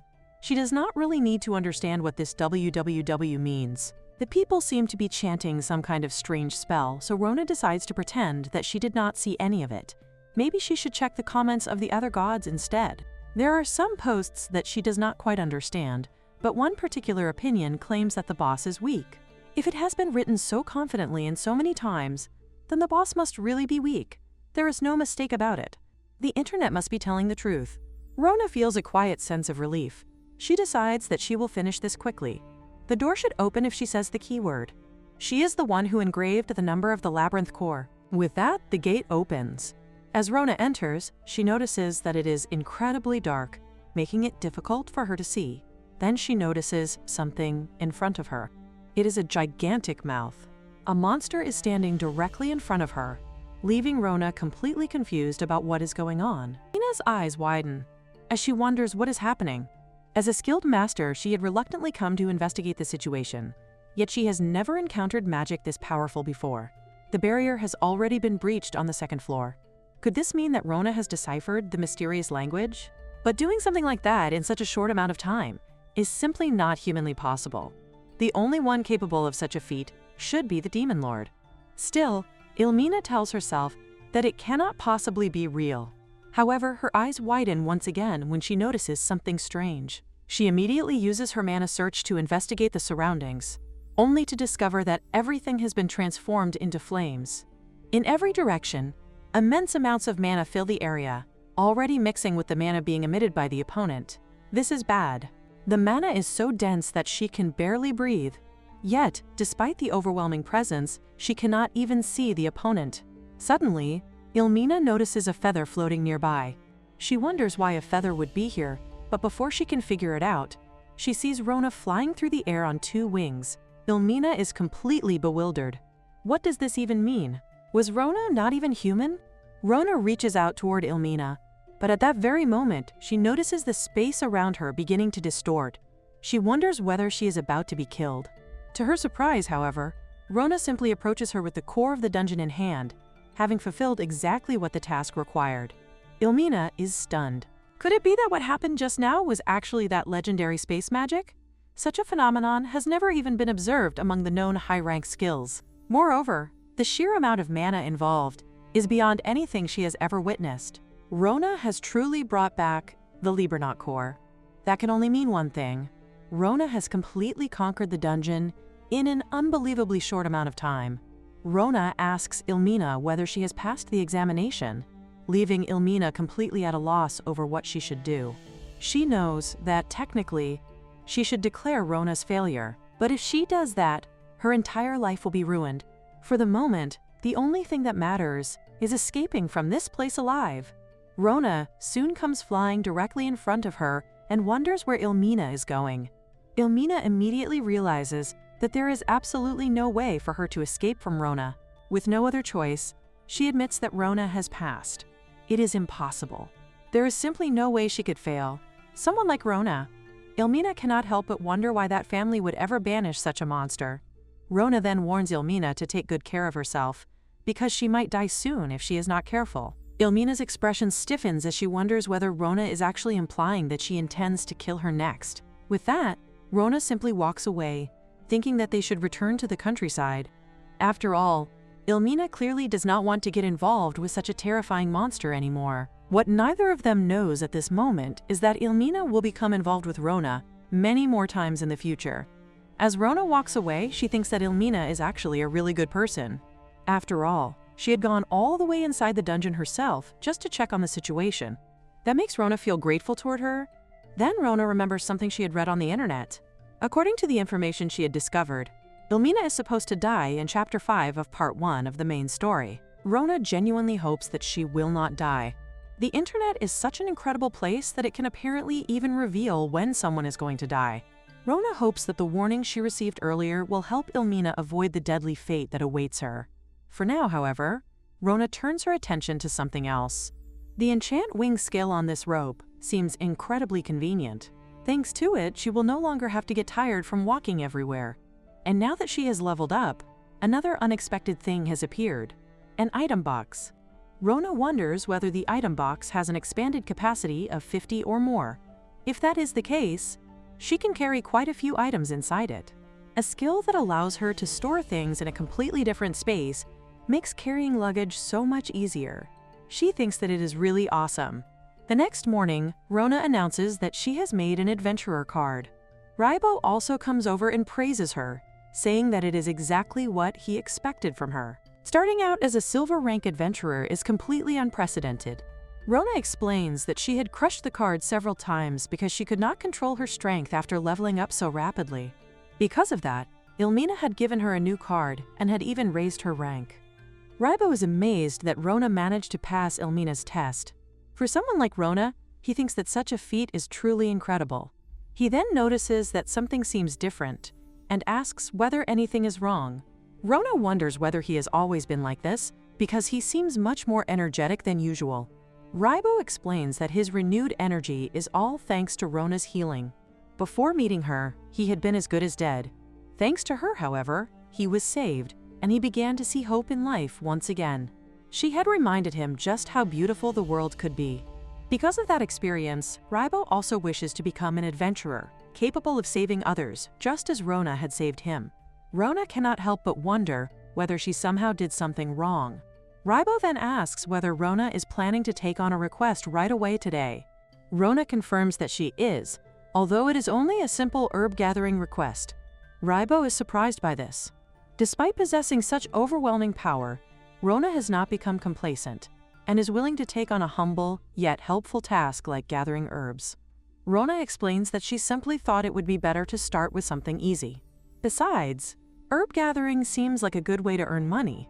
Raibo thinks about the herb gathering request. He has heard that a strange disease has been spreading throughout the town lately, which has caused the demand for medicinal herbs to increase. Gathering them would therefore be helpful to many people. It is just like Rona to notice something like that. Rona, however, thinks that she cannot exactly say that the task is entirely unrelated to money. She definitely chose it because it can earn her a decent amount. Raibo then points out that it might be dangerous for her to go on an adventure alone. She would have to handle scouting, combat, and carrying all of her supplies by herself.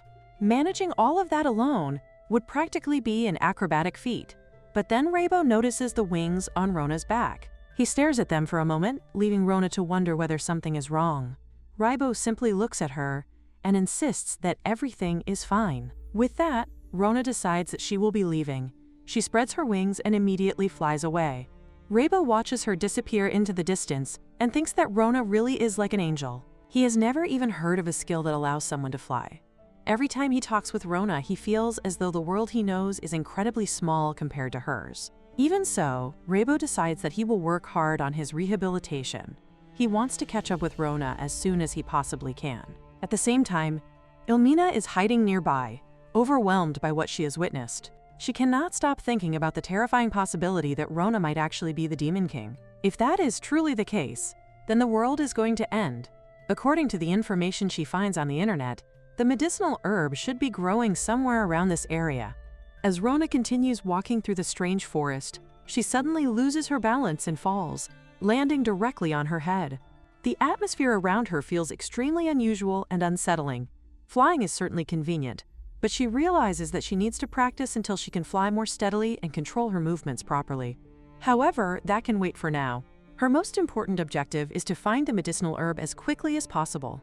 As she searches the area, she suddenly notices one of the plants growing nearby.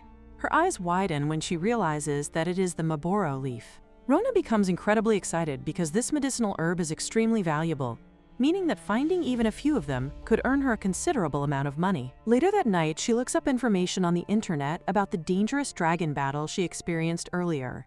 The experience has made her realize that she needs to study much more thoroughly. If she encounters another situation like that in the future, she does not want to panic again. She wants to understand what is happening and know exactly how she should respond. As she continues reading, she discovers information about the exploration of ancient ruins by adventurers, which ultimately led to the revival of an ancient magical civilization. She also learns about kings and demon tribes plotting to conquer the world. The more she reads, the more she realizes just how much she does not know about the world around her. There is so much information that she wants to understand, and she wishes there were some way to ask questions directly. Then she suddenly has an idea. If she can read what people have written on the internet, perhaps she can also write something herself. The realization leaves her stunned. If she can post something on this mysterious bulletin board and receive answers, then it is almost as though she can communicate directly with a god. This becomes another incredible discovery about the mysterious powers of the internet. However, Rona immediately becomes worried. If the church somehow discovers that she is communicating with what appears to be a divine being, she could potentially be worshipped as a saintess, or something equally troublesome. She definitely does not want that kind of attention. She also wonders whether it is really acceptable for someone like her to ask questions of a god. What if gods do not answer the troubles of ordinary humans? Perhaps she should simply stop before getting herself into trouble. But she has already come this far, so Rona decides that she might as well try. She carefully types out her question and finally posts it on the bulletin board. She asks whether there is any way for her to earn money while she is staying in the town. The moment she posts the question, however, she becomes extremely nervous. She has actually asked a god about how to make money, and now she begins pacing around anxiously. What if the question is considered disrespectful? What if there is some unknown etiquette that she has just violated? Perhaps there are rules for communicating with gods that she does not know about. And of all things, she has chosen to ask about making money. The more she thinks about it, the more embarrassed and nervous she becomes. Then, suddenly she notices something. A reply has already appeared. Rona freezes as she reads it. The first response contains an extremely strange command, telling her that she should take off her clothes and bark. Another person then gives an even more bizarre command, leaving Rona completely bewildered. She cannot understand what they are talking about at all. Some of the other posts even appear to be people chanting spells or performing some kind of ritual. Rona becomes increasingly confused by the strange responses appearing around her. Then another post suddenly appears, apparently from the god. The message tells the others to stop and suggests that Rona is probably a beginner who does not understand what is happening. The response then gives her a much more practical solution. If she really needs money, she should simply mass-produce the Maboro leaves growing in the forest. Rona is completely shocked. A kind god has actually told her how to harvest an almost unlimited supply of valuable medicinal herbs.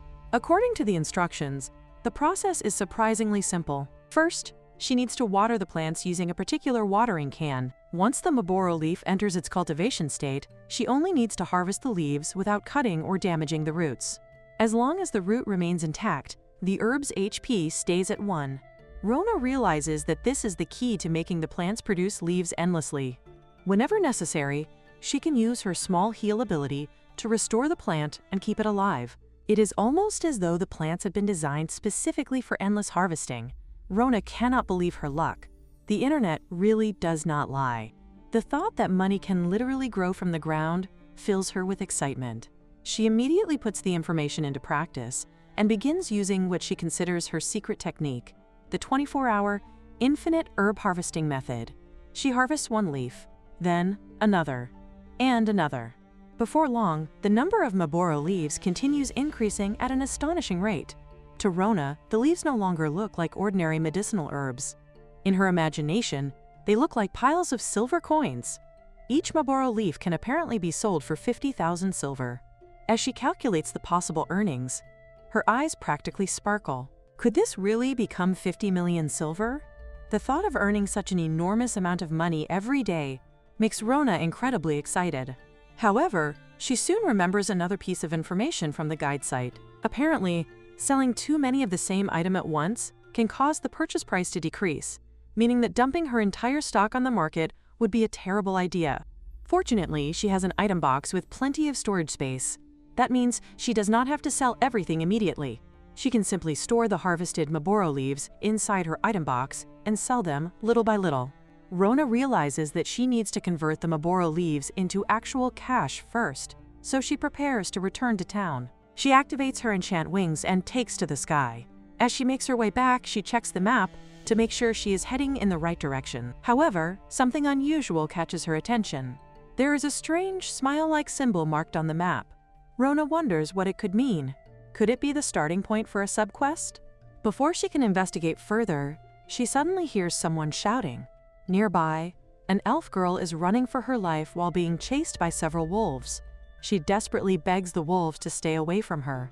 Despite having practiced magic intensely, she cannot seem to weave a single spell when she needs it most. The elf girl fears that she is going to die here without ever being able to save her mother. She does not want to die in this place, and in her desperation, she cries out to God for help. Then, at the very moment she opens her eyes, something unbelievable happens. The wolves are suddenly frozen solid. They have been frozen to death. The elf girl stares at the scene in complete disbelief. Something like this should not be humanly possible. The power displayed before her is almost divine. Then her eyes fall upon Rona. The elf girl notices the legendary staff Rona is carrying, the Staff of the World Tree, a sacred weapon spoken of in ancient elf mythology. According to the legends, whenever a great crisis descends upon the world, a savior will appear wielding the Staff of the World Tree. The elf girl immediately assumes that Rona must be that savior. She apologizes to Rona for dragging her into this situation and believes that Rona has come to save her. However, Rona quickly makes it clear that she is not a savior either. The elf girl does not seem entirely convinced. From her perspective, Rona certainly appears to be someone who wants to be seen that way. Then another possibility occurs to her. Could it be that God has sent Rona here to fulfill her wish? Rona becomes confused by the sudden mention of God. Why would a god send her here? But when she thinks about it, she cannot completely dismiss the possibility. Considering all the strange things that have happened to her recently, perhaps it really is not impossible. The elf girl then makes an earnest request. She wants Rona to save her mother and rescue the entire elf village. Rona is immediately stunned. What? This is not at all what she expected. Then, she remembers the strange symbol she saw on the map.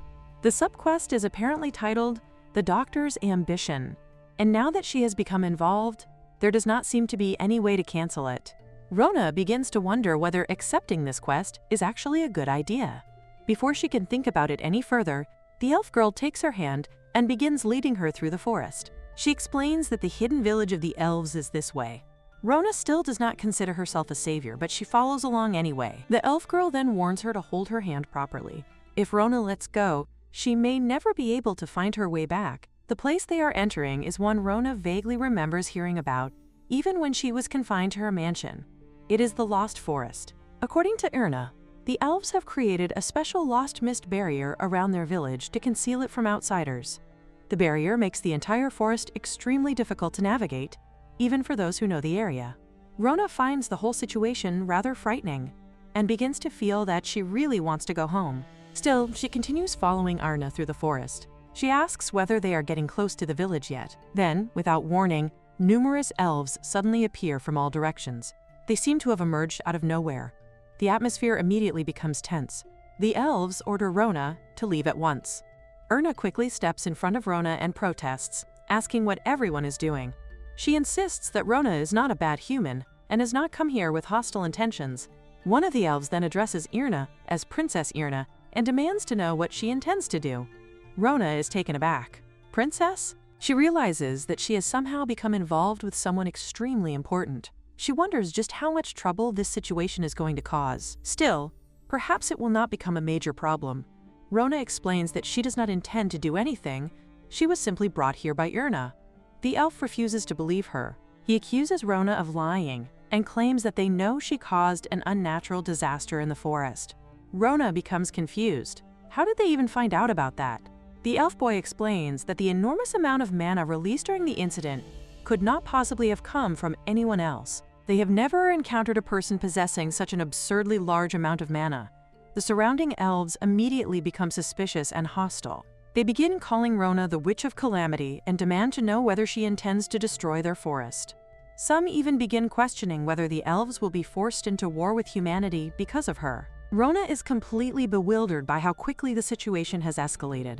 How did things come to this? She was only gathering herbs. All she wanted was to collect Maboro leaves, return to town, and exchange them for money. She really just wants to go back and cash in her herbs. Before the situation can become any more chaotic, Princess Erna steps forward and urges everyone to calm down. She tells them that they should first take a proper look at the staff Rona is carrying. The elves turn their attention toward the weapon in Rona's hands. The elf boy is immediately stunned. It is the legendary staff of the World Tree, the sacred staff described throughout elf mythology. Could this really mean that the person standing before them is the true savior? The realization spreads through the group. Princess Erna declares that the savior has arrived at the precise moment their village is facing a terrible crisis. The elves begin to believe that their village may actually be saved. Only moments ago they had treated Rona as a dangerous enemy. Now they realize that they may have completely misunderstood her. They become ashamed of the impolite way they treated the supposed savior.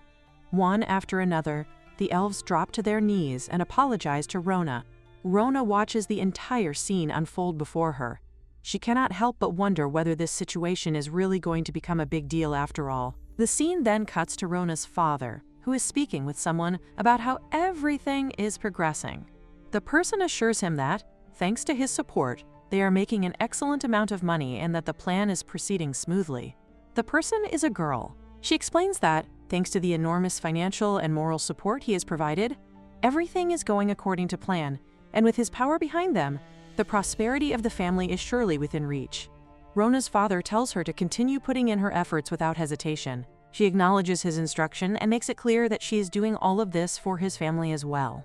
Rona's father then reflects on how, Ever since Rona was punished, absolutely nothing has been going right for them. However, he refuses to give up. The family will not simply remain without income, and they still have one final trump card that they intend to use. Meanwhile, the scene shifts to Rona, who is being guided by the princess into the hidden village of the elves.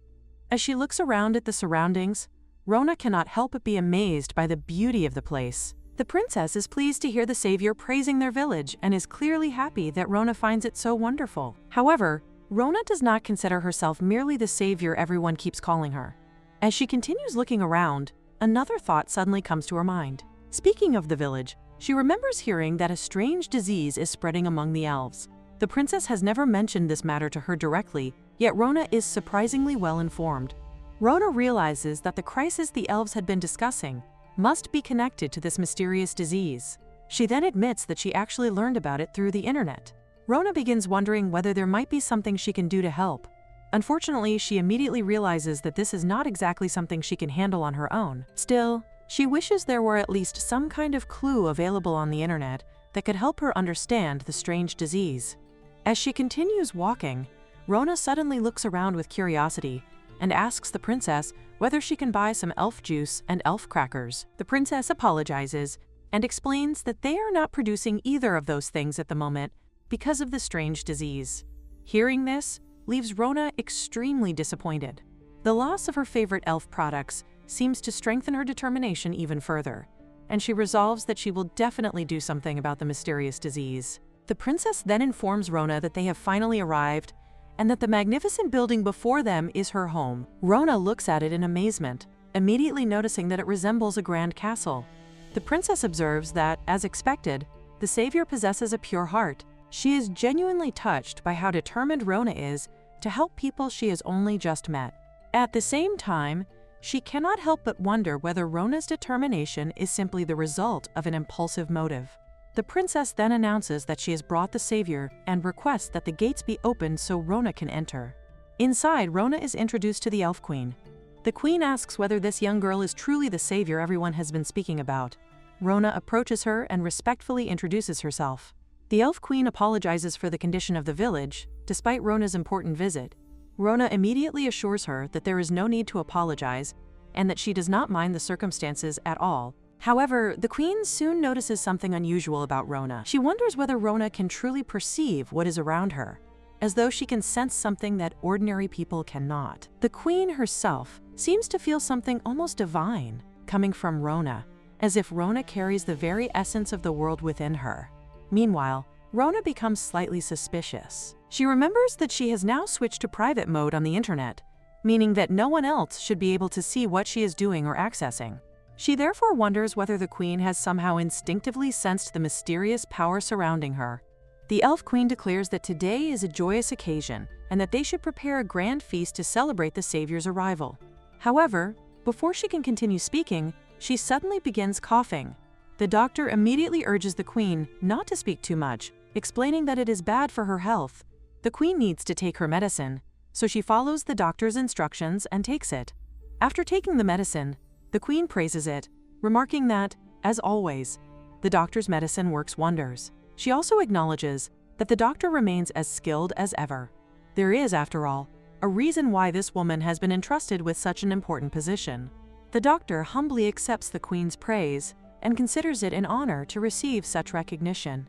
However, she then adds that if she truly is the savior everyone believes her to be, perhaps she should be capable of curing even a strange disease such as this one immediately. The queen tells the doctor not to be so hard on herself. This strange disease is something completely unprecedented in the history of their village, and no one could have been prepared for an illness of this nature. The doctor apologizes to the queen for her earlier words.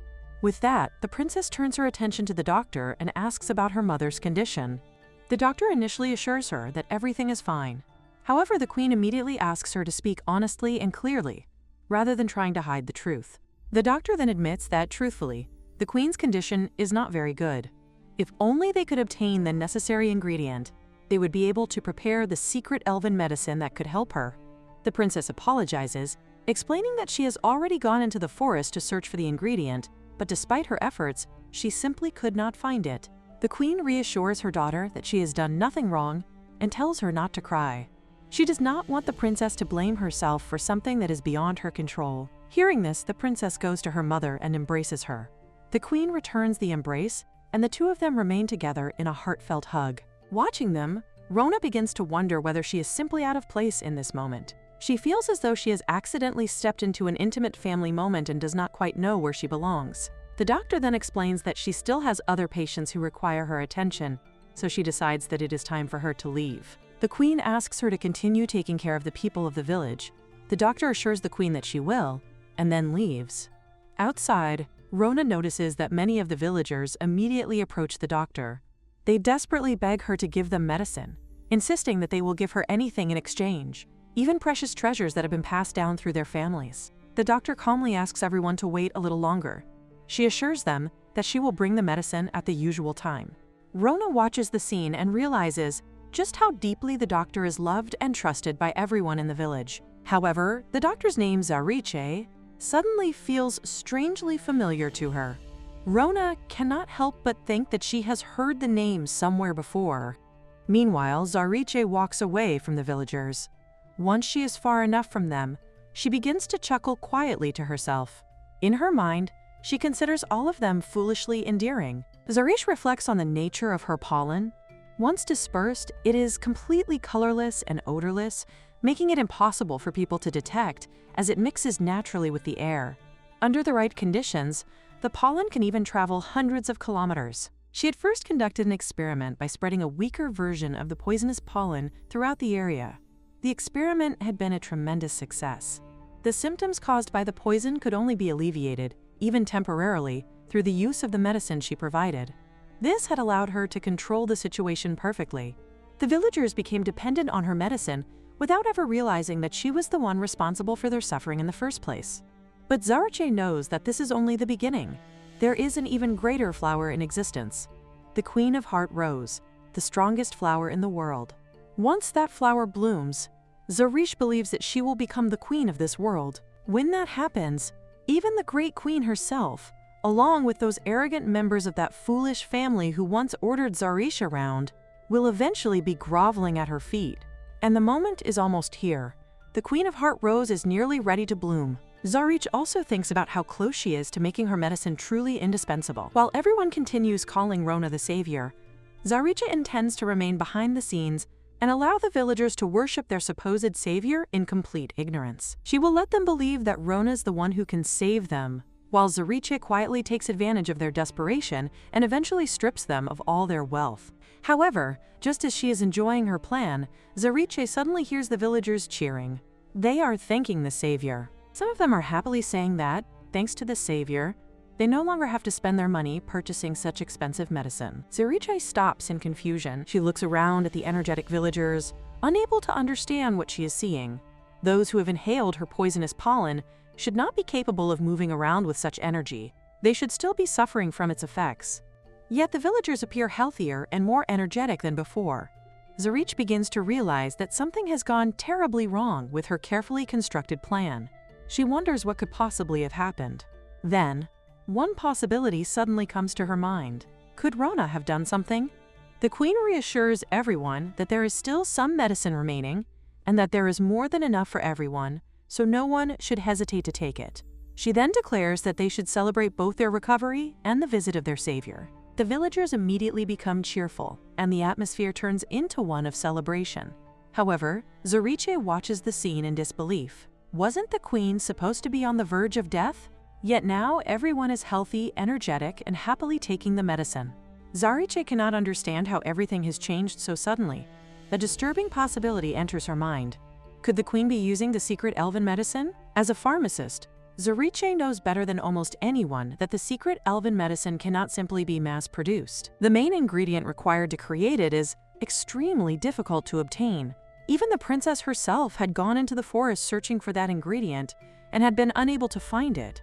And yet, somehow, the medicine is here.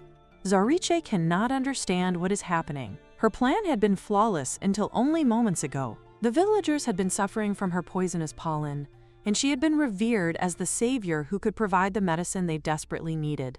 Everything had been going exactly according to plan. Yet now, everything has collapsed. As Zariche continues staring in confusion, she suddenly notices that the villagers are all looking directly at her. She wonders what is going on.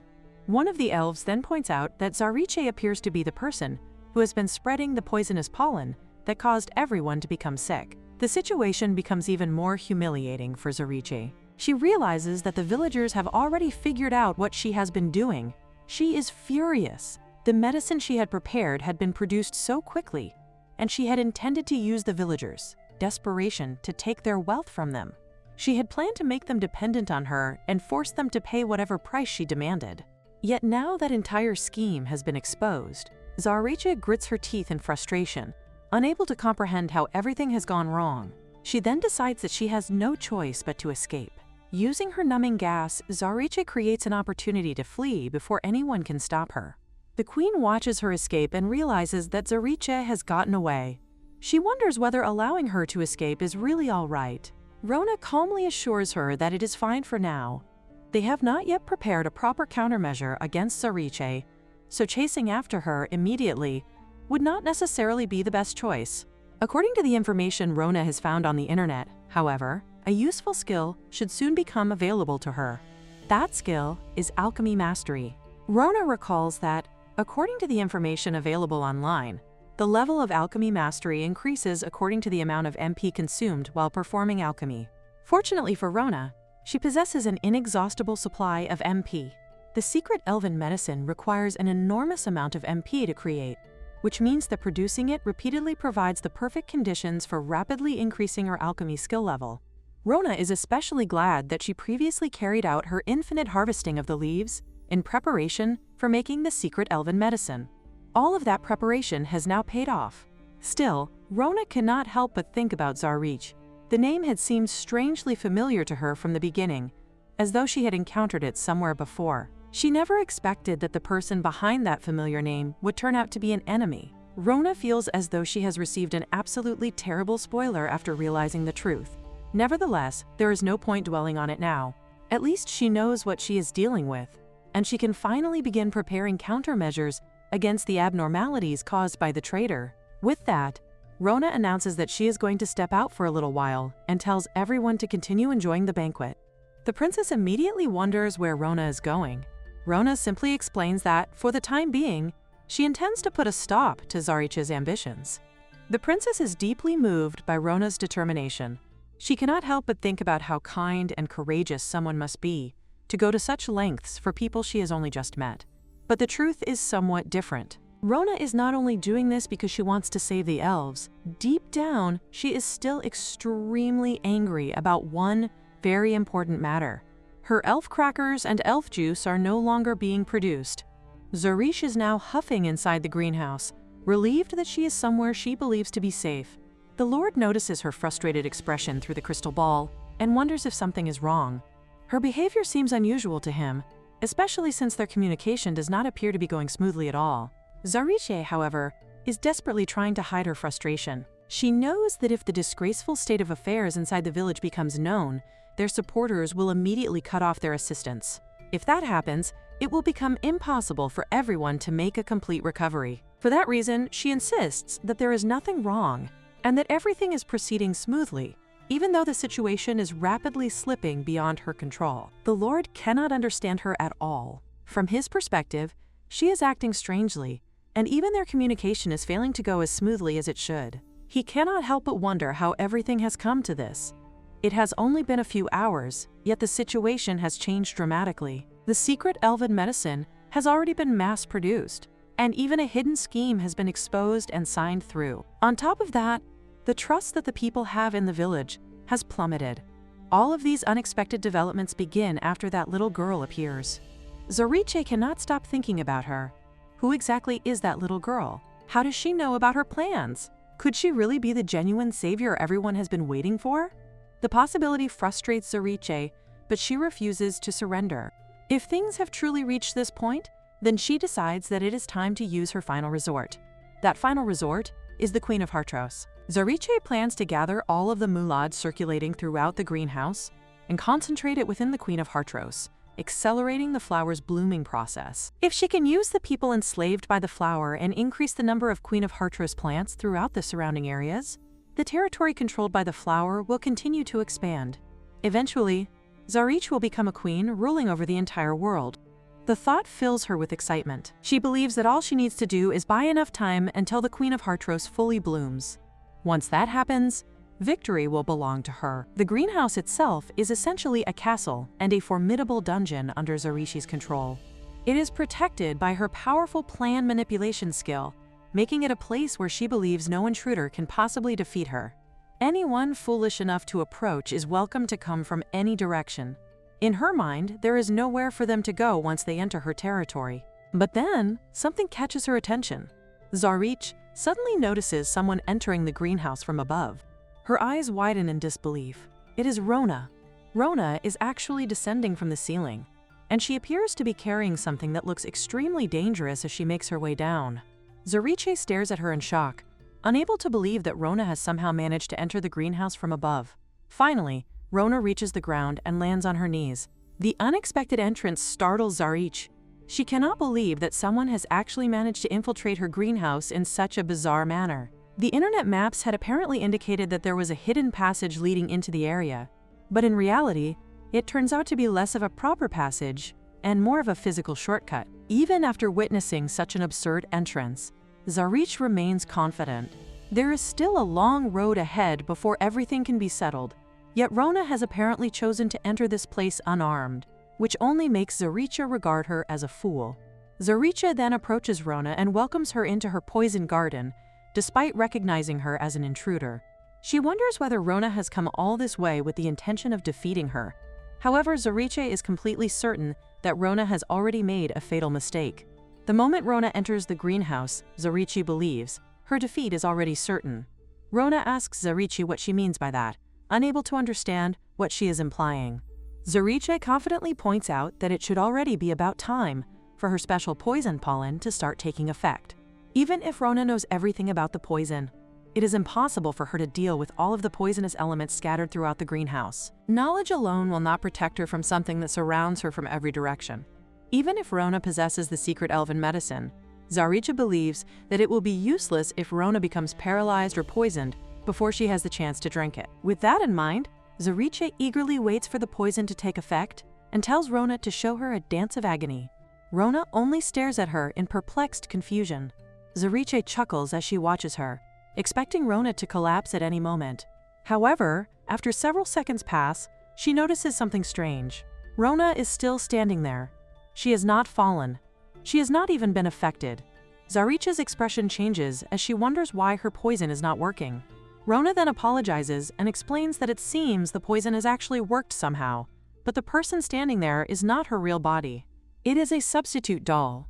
A substitute doll was apparently made beforehand in the village, and for some reason, it took Rona's exact form. The princess and the others apparently liked it, although the circumstances surrounding its creation are somewhat complicated. According to the information Rona has found on the internet, the proper effect of the substitute doll is that it continues to substitute for its user whenever an attack is received, continuing to do so until the doll's HP is completely depleted. This means that poison-type status attacks, which do not cause direct physical damage, can be substituted endlessly.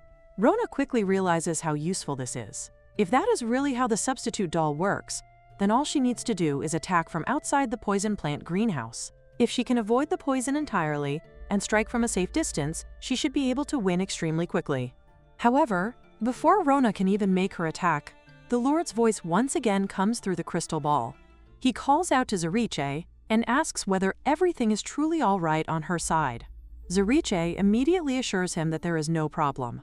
Rona becomes curious upon hearing the voice. She begins to wonder whether that person is actually her father. The Lord then says that Zariche has the final trump card now and that he is counting on her performance. Rona's expression changes. She realizes something disturbing. Zariche is in league with her family. The very family that has been tormenting the queen and the princess has apparently been working together with Zariche. Even though Zariche has been banished, she is still a member of that family. The realization makes everything suddenly fall into place. Zariche once again assures the Lord that everything is going to be fine, completely confident that her ultimate plan will succeed.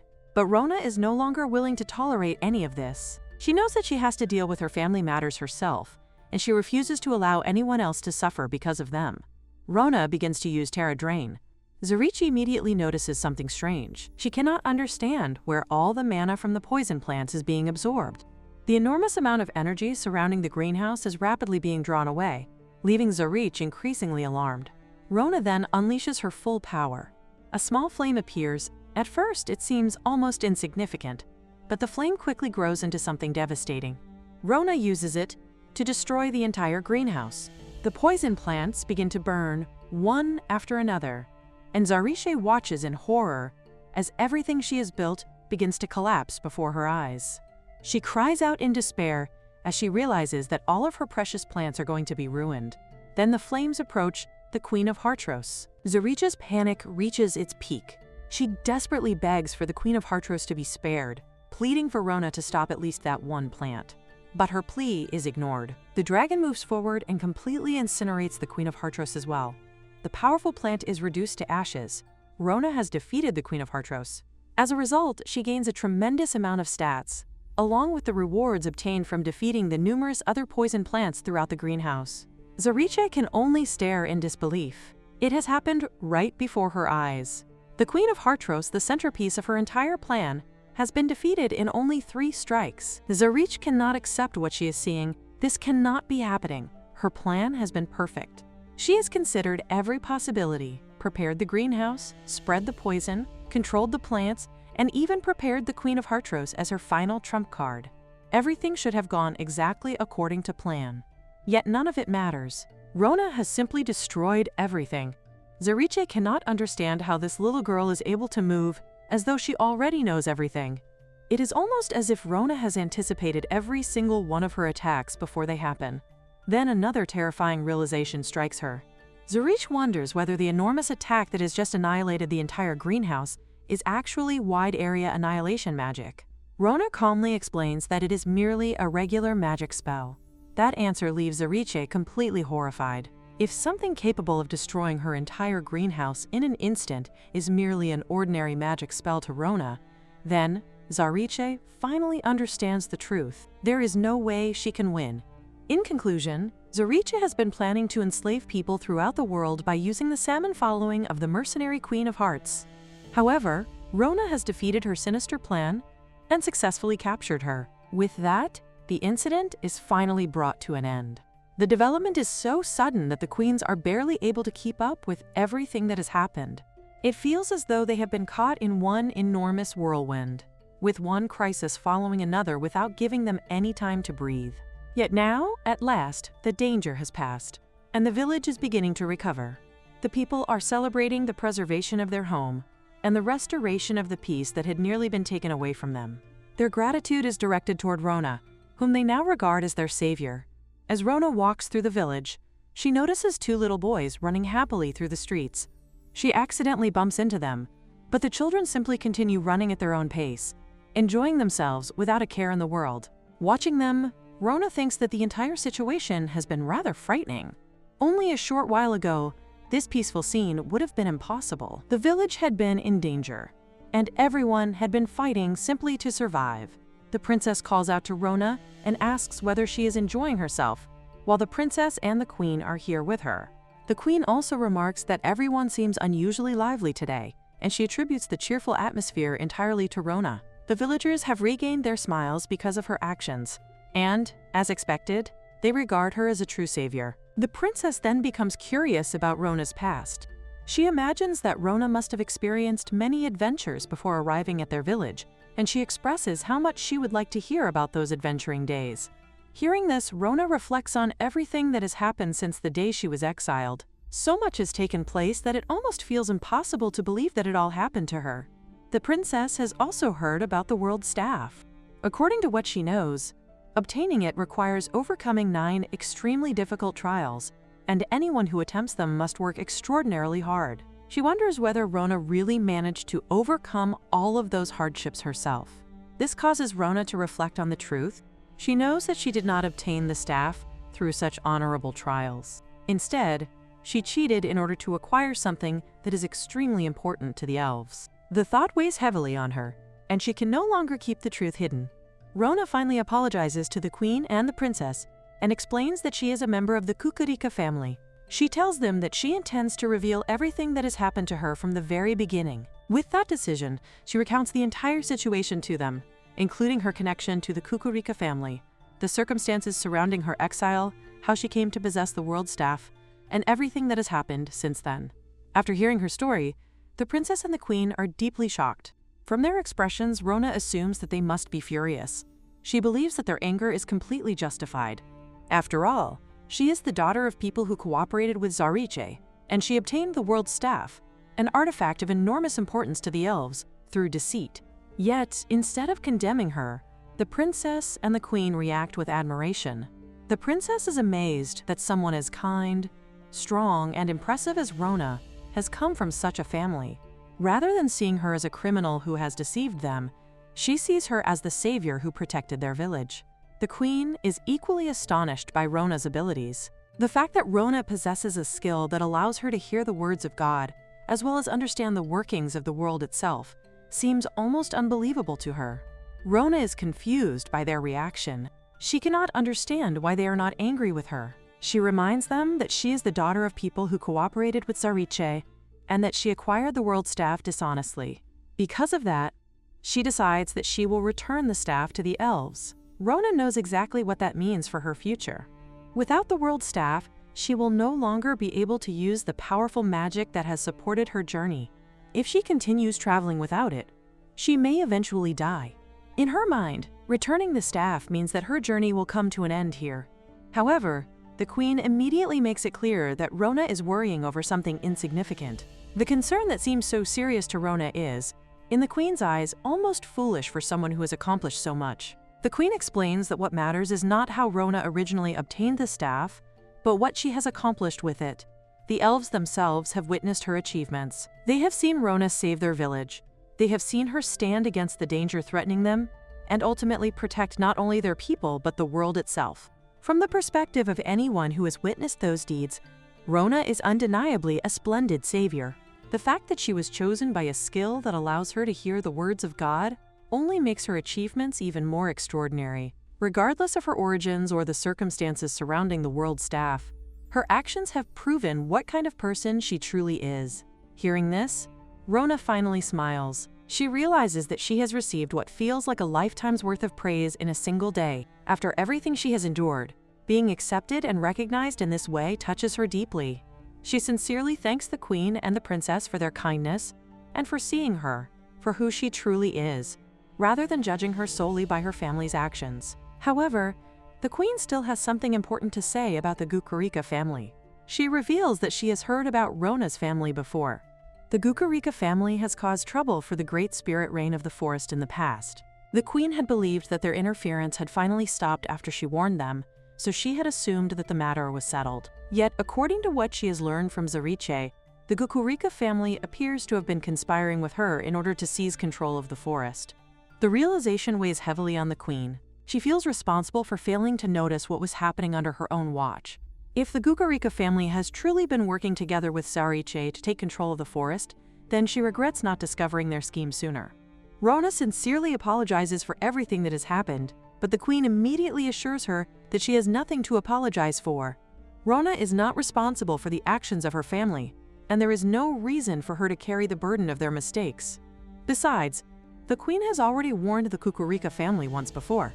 They broke the non-aggression treaty and mistreated many of the forest's inhabitants, despite the agreements that were supposed to keep peace between them. The queen had given them a warning, yet they continued down the same path. In the queen's eyes, it is only natural that their actions have finally caught up with them.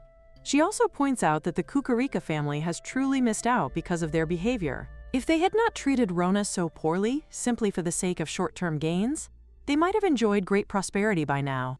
Instead, their greed has caused them to lose something far more valuable. The princess notices that Rona is beginning to look frightened by the queen's stern words. She gently points this out to the queen, saying that the savior is becoming scared because of her. Realizing this, the queen quickly apologizes and softens her expression. The princess then notices how late it has become and suggests that Rona stay at her home for the night. Rona is surprised and asks whether that would really be all right. The princess happily assures her that of course it is, as long as Rona is comfortable with it. While staying with them, Rona decides to show them something interesting. She brings out the strange internet screen, which immediately captures the attention of the two elves. The queen and princess stare at the glowing symbols displayed on the screen, wondering whether these mysterious marks might somehow be the words of the gods. They cautiously touch the screen, but nothing happens. Neither of them can make sense of what they are seeing. The queen finds it incredibly frustrating that the words of the god are right in front of her, yet she is completely unable to understand them. She then asks Rona what the strange word on the screen means. Rona explains that the word says, quote, grass. The queen is surprised by the explanation. Rona then clarifies that, in the language of the god, grass is a term associated with laughter. There are also expressions such as hilarious grass and grass growing, which are used in connection with amusement. Unfortunately, the queen begins learning internet slang without realizing that she has completely misunderstood its origin. She interprets LOL as meaning grass and LMAO as meaning hilarious grass. To her, these strange expressions are simply part of the mysterious language of the gods. The result is unexpectedly wholesome. The queen reasons that comparing a person's smile and laughter to grass budding and rustling in the wind is truly a divine and poetic way of expressing joy. To her, the concept sounds profoundly meaningful. The princess is equally impressed. She thinks that such an expression is incredibly beautiful and poetic, especially because it connects human laughter with something as natural and peaceful as growing grass. The queen then looks at the current situation and decides that grass is exactly the right word to describe it. The absurdity of the situation makes her laugh, and she happily declares that it is simply grass. The princess also begins using the expression. Whenever she looks at Rona, she says that she feels as though grass is growing because of how happy and amused she becomes around her. Rona watches the two elves enthusiastically adopting internet slang and realizes that they are already using it like professionals. She finds the sight absolutely hilarious. The queen and princess have misunderstood the slang completely, yet they are using it with such sincerity that Rona cannot help but laugh. Before long, all three of them are chuckling together. The following morning, the queen asks Rona whether she is really leaving the village. Rona confirms that she is. She thanks everyone for everything they have done for her and prepares to continue her journey. The queen finds it difficult to accept her decision. She points out that perhaps it is already too late to ask, because Rona should simply stay there forever. The other elves feel the same way. Many of them are already crying and saying that they wish Rona could remain in the village permanently. Although Rona is human, the elves have come to cherish her as their savior. They believe that she could live peacefully among them without experiencing any hardship. The village has become a place where she is loved and accepted, and they want her to remain there. For a moment, Rona admits that they may be right. If she had only just begun her journey, perhaps she would have stayed. If she had never learned about the internet and never discovered the wider world beyond the village, she might have been perfectly content to remain there. But Rona has realized something important about herself. She truly wants to travel.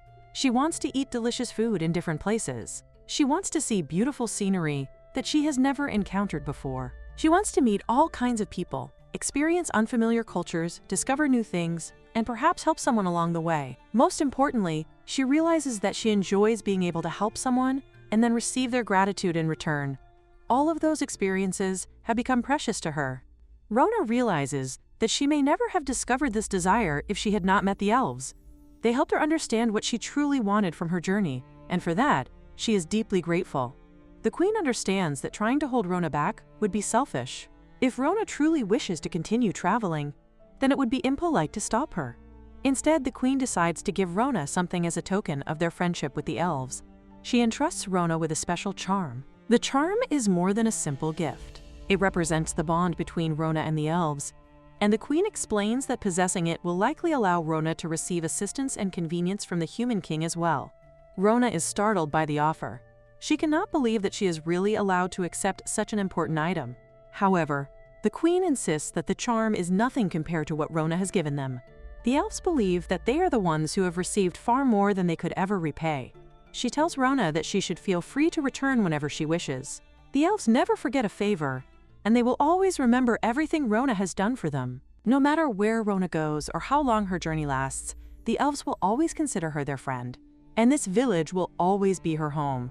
Rona smiles warmly as she hears those words. She promises that she will definitely return someday. The queen looks forward to the day when they will meet again. Until that day comes, She wishes for Rona's journey to be filled with laughter and happiness. With that heartfelt farewell behind her, Rona finally turns and rushes off toward her next adventure.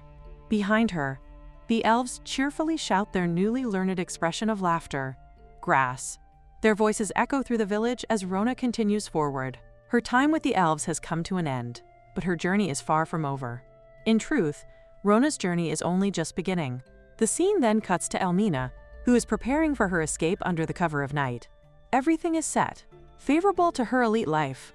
Who would have thought that she, of all people, would fall from grace? Even now, her escape is meticulously planned, with multiple routes secured and every possible contingency accounted for. As befits an elite like her, even her escape is carried out in an elite fashion. Now then, Rona uses her mana search and immediately notices that Elmina is over there. She knows that Rona is nothing to fear. Elmina has secured multiple escape routes, making her nighttime escape seem completely foolproof. But then Elmina senses that some kind of aura is approaching her way. Of course, it is Rona. Rona thinks that Elmina has done it again, while Elmina wonders what the situation is, why this is happening at such a terrible time, and how Rona knows her address as though it is no big deal. Rona asks whether Elmina is perhaps about to go somewhere, and poor Elmina simply stands there crying. She already knows that she cannot escape from Rona. She denies that she is going anywhere, and asks what brings Rona here today. Rona explains that she has recently gone to the hidden village of the elves, so she thought she would bring Elmina some souvenirs. Elmina is confused by the mention of a hidden village and wonders what Rona means. Rona then presents her souvenir, a queen rose crown. Elmina stares at the crown in bewilderment, wondering what kind of crown it is, who it belongs to, and more importantly, why it looks so frightening. Rona explains that it is indeed a crown, and that she also obtained it in the hidden village of the elves. Elmina cannot believe that Rona actually obtained a crown. Rona confirms that she did, explaining that an enemy dropped it after she defeated them. The fact that someone dropped a crown after being defeated by Rona makes it sound as though Rona does not even realize how extraordinary that defeat was. Speaking of the recent disaster in the forest, Elmina now realizes that it was obviously Rona's doing, but as she thinks about it more carefully, she remembers that the demons were concentrated near the Lost Mist. Considering such hostile activity, there is no way Rona could have entered the elves' hidden village through ordinary means. This makes Elmina wonder whether the disaster was actually caused by an attempt to destroy the hidden village from outside its barrier. Rona explains that the village is full of enemies, and that it is quite a scene. There are simply too many enemies to defeat all at once, making the cleanup rather difficult. Day after day, the enemies continue to appear one after another. Fortunately, they drop plenty of items, so Rona ends up making a bit of a profit from defeating them. Moreover, after defeating so many enemies, Rona receives numerous gems and fruits from the elves as well. Elmina realizes that this must be the fate of those who oppose Rona. Hearing Rona casually recount such a terrifying series of events makes Elmina wonder whether she is implying that Elmina herself is next. Rona notices that Elmina is crying and wonders why she is doing so. Elmina desperately begs Rona not to kill her. Rona misunderstands the reason for Elmina's tears, thinking that perhaps she is crying over the monsters that were defeated. In Rona's eyes, Elmina is truly like a saint. Elmina's favorability toward Rona has now reached its maximum. Besides, Elmina is a guild master, so she is probably earning a considerable amount of money while still living a modest life. Rona assumes that Elmina must be using most of her earnings to fund new adventures and make donations. With that in mind, Rona tells Elmina that the rare-looking crown suits her perfectly, especially with her dignity and kindness. Elmina says that she does not really need the crown. The scene then cuts to Elmina, who explains that 100 Mabor leaves are worth 5 million silvers. When she previously brought out 1,000 Mabor leaves, Rona had refused to buy them, but Elmina is glad that she has at least managed to sell 100 of them. Now, she finally has enough funds for her journey. Elmina then tells Rona that she has decided to leave this town. Rona is surprised and questions whether that is really true. Elmina confirms that it is. She explains that she wanted to say goodbye and also thank Rona for everything she has done until today, mentioning that she nearly forgot to give her something. Elmina tells Rona that it is no longer necessary. Rona wonders what Elmina means by saying that it is no longer needed. She considers asking her to return it, but there is already a line forming behind her. She does not want to say something that might be rude. so she simply accepts that perhaps it is no longer necessary and says goodbye. Elmina thinks that she is going to be erased after all. With that thought, she loses consciousness and collapses. The interactions between the two of them will, of course, continue numerous times. On the other hand, Rona's father is furious because contact has been lost with both Elmina and Zarish. He cannot understand what on earth is happening. His son suddenly arrives and reports that there is trouble. The royal knights are attacking, and they do not have enough forces stationed at the mansion at the moment. They have no choice but to use their soldiers as decoys and escape through the secret passage. His father agrees. He wonders whether their plans concerning the elves, hidden village, have been exposed, or whether this is related to the disappearance of the Great Spirit Wind. Whatever the reason may be, as long as they survive, their lineage will not come to an end. Suddenly, someone steps forward. It is the Queen. She recognizes the location as the secret passage mentioned by the Savior, and remarks that this must be the passage Lady Rona told her about. The Queen then addresses the Lord, telling him that it has been a long time. The Lord is stunned to see her, and demands to know why she is here. Was she not supposed to be on the brink of death because of the poisonous pollen? Then he notices that his son has already been captured. The Queen calmly points out that his son is now in her presence. The Lord demands to know why she is doing this. The Queen wonders why he is asking such a question now. He has harmed her precious people, and she is now truly furious. The Lord is confused by her words and questions what she is talking about, as though she is speaking in an ancient language. The Queen explains that the main reason she has come here is because the Savior, Lady Rona, is troubled by his presence. She has therefore decided to eliminate him from this land so that Lady Rona can return here without any concerns. The Lord cannot understand why Rona's name keeps coming up. The Queen realizes that he truly does not know whom he has been dealing with. His obsession with power ultimately led him to banish his own daughter, who happens to be the strongest witch in the world. The Lord is shocked to hear that Rona is the world's strongest witch. He cannot understand what the Queen means by this. The Queen condemns the foolish human for banishing Lady Rona without conducting a proper investigation. In the end, only Lady Rona can prevail. The Lord is completely bewildered and demands to know what the Queen has been talking about this entire time. The Queen decides that enough time has been wasted on conversation and declares that it is time to finish things quickly. The Lord desperately curses the situation. His plans had been going so well, yet somehow everything has suddenly fallen apart. He cannot understand why things have come to this, nor what Rona has to do with any of it. This is not how things are supposed to end. The Queen tells him that he still does not understand. She decides to teach him a fitting word for the end. That word is googly trash. With that, the Lord falls to the ground. The Queen turns to the other guards and declares that it is over, thanking them as well for their cooperation. She then notices the magical tool and recognizes it as some kind of ancient technology. With the seal of the Queen of Heart, or perhaps some other mysterious spell, the Queen senses that the presence of dark forces has been increasing lately. However, as long as Lady Rona is here, she believes that the world should be safe. The scene then cuts to a group of people gathered together, with one of them wondering whether they are not worried about outsiders overhearing their meeting in a place like this. However, another member assures everyone that there is no problem. They are inside the Fortress of Thunder. In addition to the lightning interception system created by the artifact, the fortress is protected by the strongest warhound, the Thunderline, Elion. No one below level 60, an existence that is almost non-existent throughout history, could possibly reach this place. However, there is the matter of that irregular, the human who destroyed the Kukri caste forces.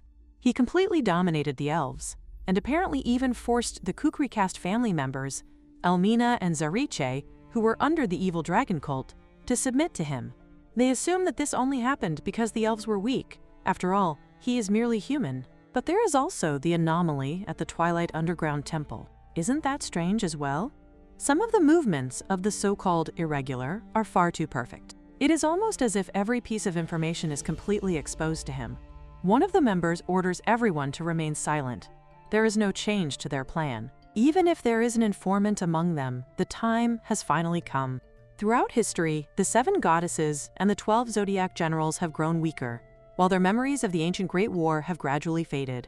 Meanwhile, they have excavated numerous powerful artifacts. The humans who once stood against them during the Age of Peace are no longer an obstacle. They will soon obtain the spell capable of breaking the seal of that person, and therefore, there is no longer any reason for them to continue lurking in the shadows. The time has come for them to actively move forward with their mission of purifying this tainted earth. They will unleash their god, the apocalypse dragon, Ragnarok, and purify this corrupted world. The era of darkness will return, and the ancient kingdom will rise once again. Therefore, they decide that their Historia plan will begin now. Everyone nods in agreement. However, their attention suddenly shifts when they notice that Darlona is sitting directly in front of them. They are immediately startled. They can sense an incredible amount of mana radiating from her. Even if all 60 monks and bishops were to join forces, they cannot see a future in which they could defeat her. They begin to wonder if this is what is meant by being in an entirely different class. More importantly, they cannot help but question who she really is. On the other hand, Rona is simply glad that it is not raining anymore. She has come here because she wants to enjoy some sunshine, and she thinks that it is nice to have the sun out like this from time to time. Luckily, there is a bench nearby, and it is also fortunate that there are already people here. The place looks like somewhere that might be haunted, so she would probably have been frightened if she had been alone. She assumes that these people have also come here to enjoy the sunshine after being troubled by all the rain. They are even wearing raincoats and clothes suited for the weather. Still, she happens to learn some very disturbing information about them from the internet. Yet, when she looks into it again, she wonders whether there is really anything particularly significant there. Meanwhile, the gathered members begin wondering whether no one knows anything about the girl. She entered the place so naturally that they assume someone among them must already know her. They have been waiting for someone to mention her. The girl gives off an aura that seems to promise she will erase them from existence if they carelessly ask for her name. With that much power, and considering that she is sitting in the highest seat as though it is the most natural thing in the world, despite this place being guarded by the Thunderline, they conclude that she is likely a high-ranking member of the cult. In reality, the Thunderline itself has already been defeated by her. Rona, however, has no concept of what the highest seat even means. The others have also never heard of a girl like her. If an existence possessing such overwhelming power truly existed, they feel that it would be strange for them not to have heard even a single rumor about her. Then they notice something else. They still do not understand who she is, but they take a closer look at the robe she is wearing. The patterns on it appear to conceal an immense hidden power. Could it be that she is the apocalypse dragon, Ragnarok? They have only seen those patterns once before, in the middle of an ancient ruin. Yet the robe looks unmistakably like the one beloved by that very person during her human days. However, that person is supposed to have been sealed deep underground. Could it be that this girl is indeed that irregular person? She feels as though she has been watched for quite some time. Could these people be responsible? Then, with something strange, she uses her acting box. The people begin murmuring that the space around them seems to be changing right before their eyes. They do not understand what is happening, but they realize that they are currently experiencing only a fraction of that person's power.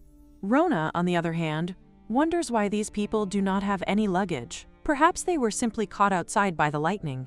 They have been worshipping in loud voices while occasionally glancing in her direction, and now they are clasping their hands together and pulling them toward themselves. Rona assumes that this must be some kind of test.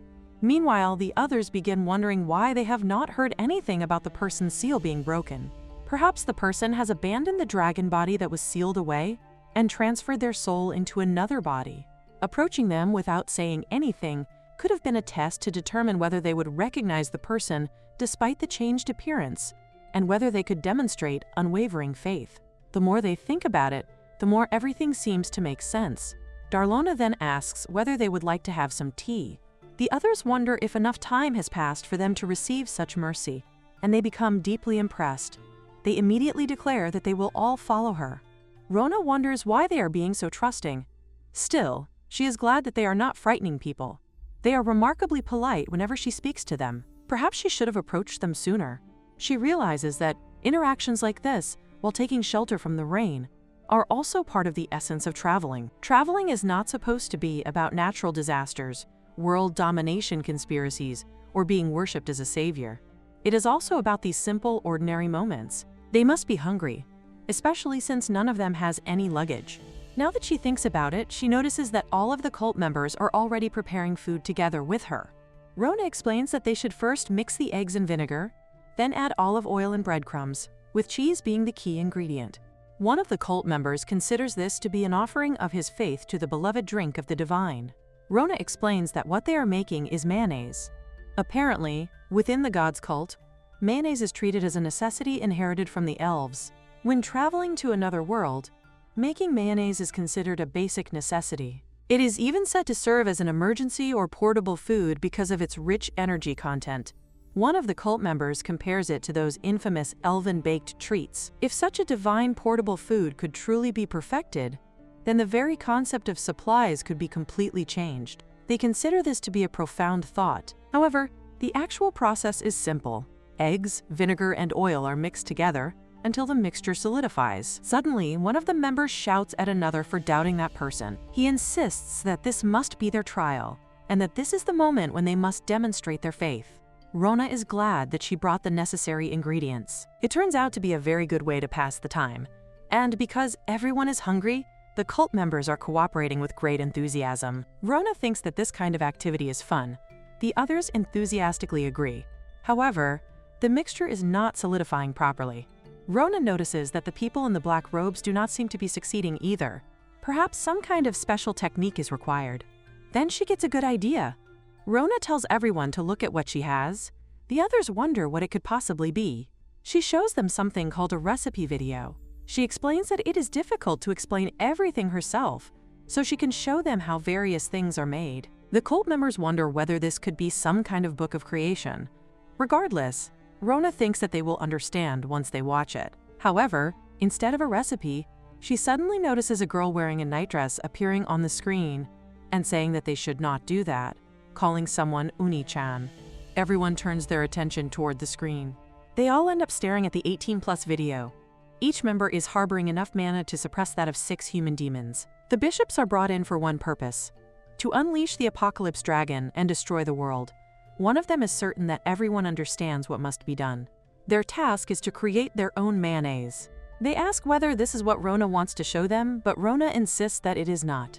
Rona wonders whether this is also an advertisement, but there is no usual mark indicating one. Perhaps she simply needs to touch the skip ad button.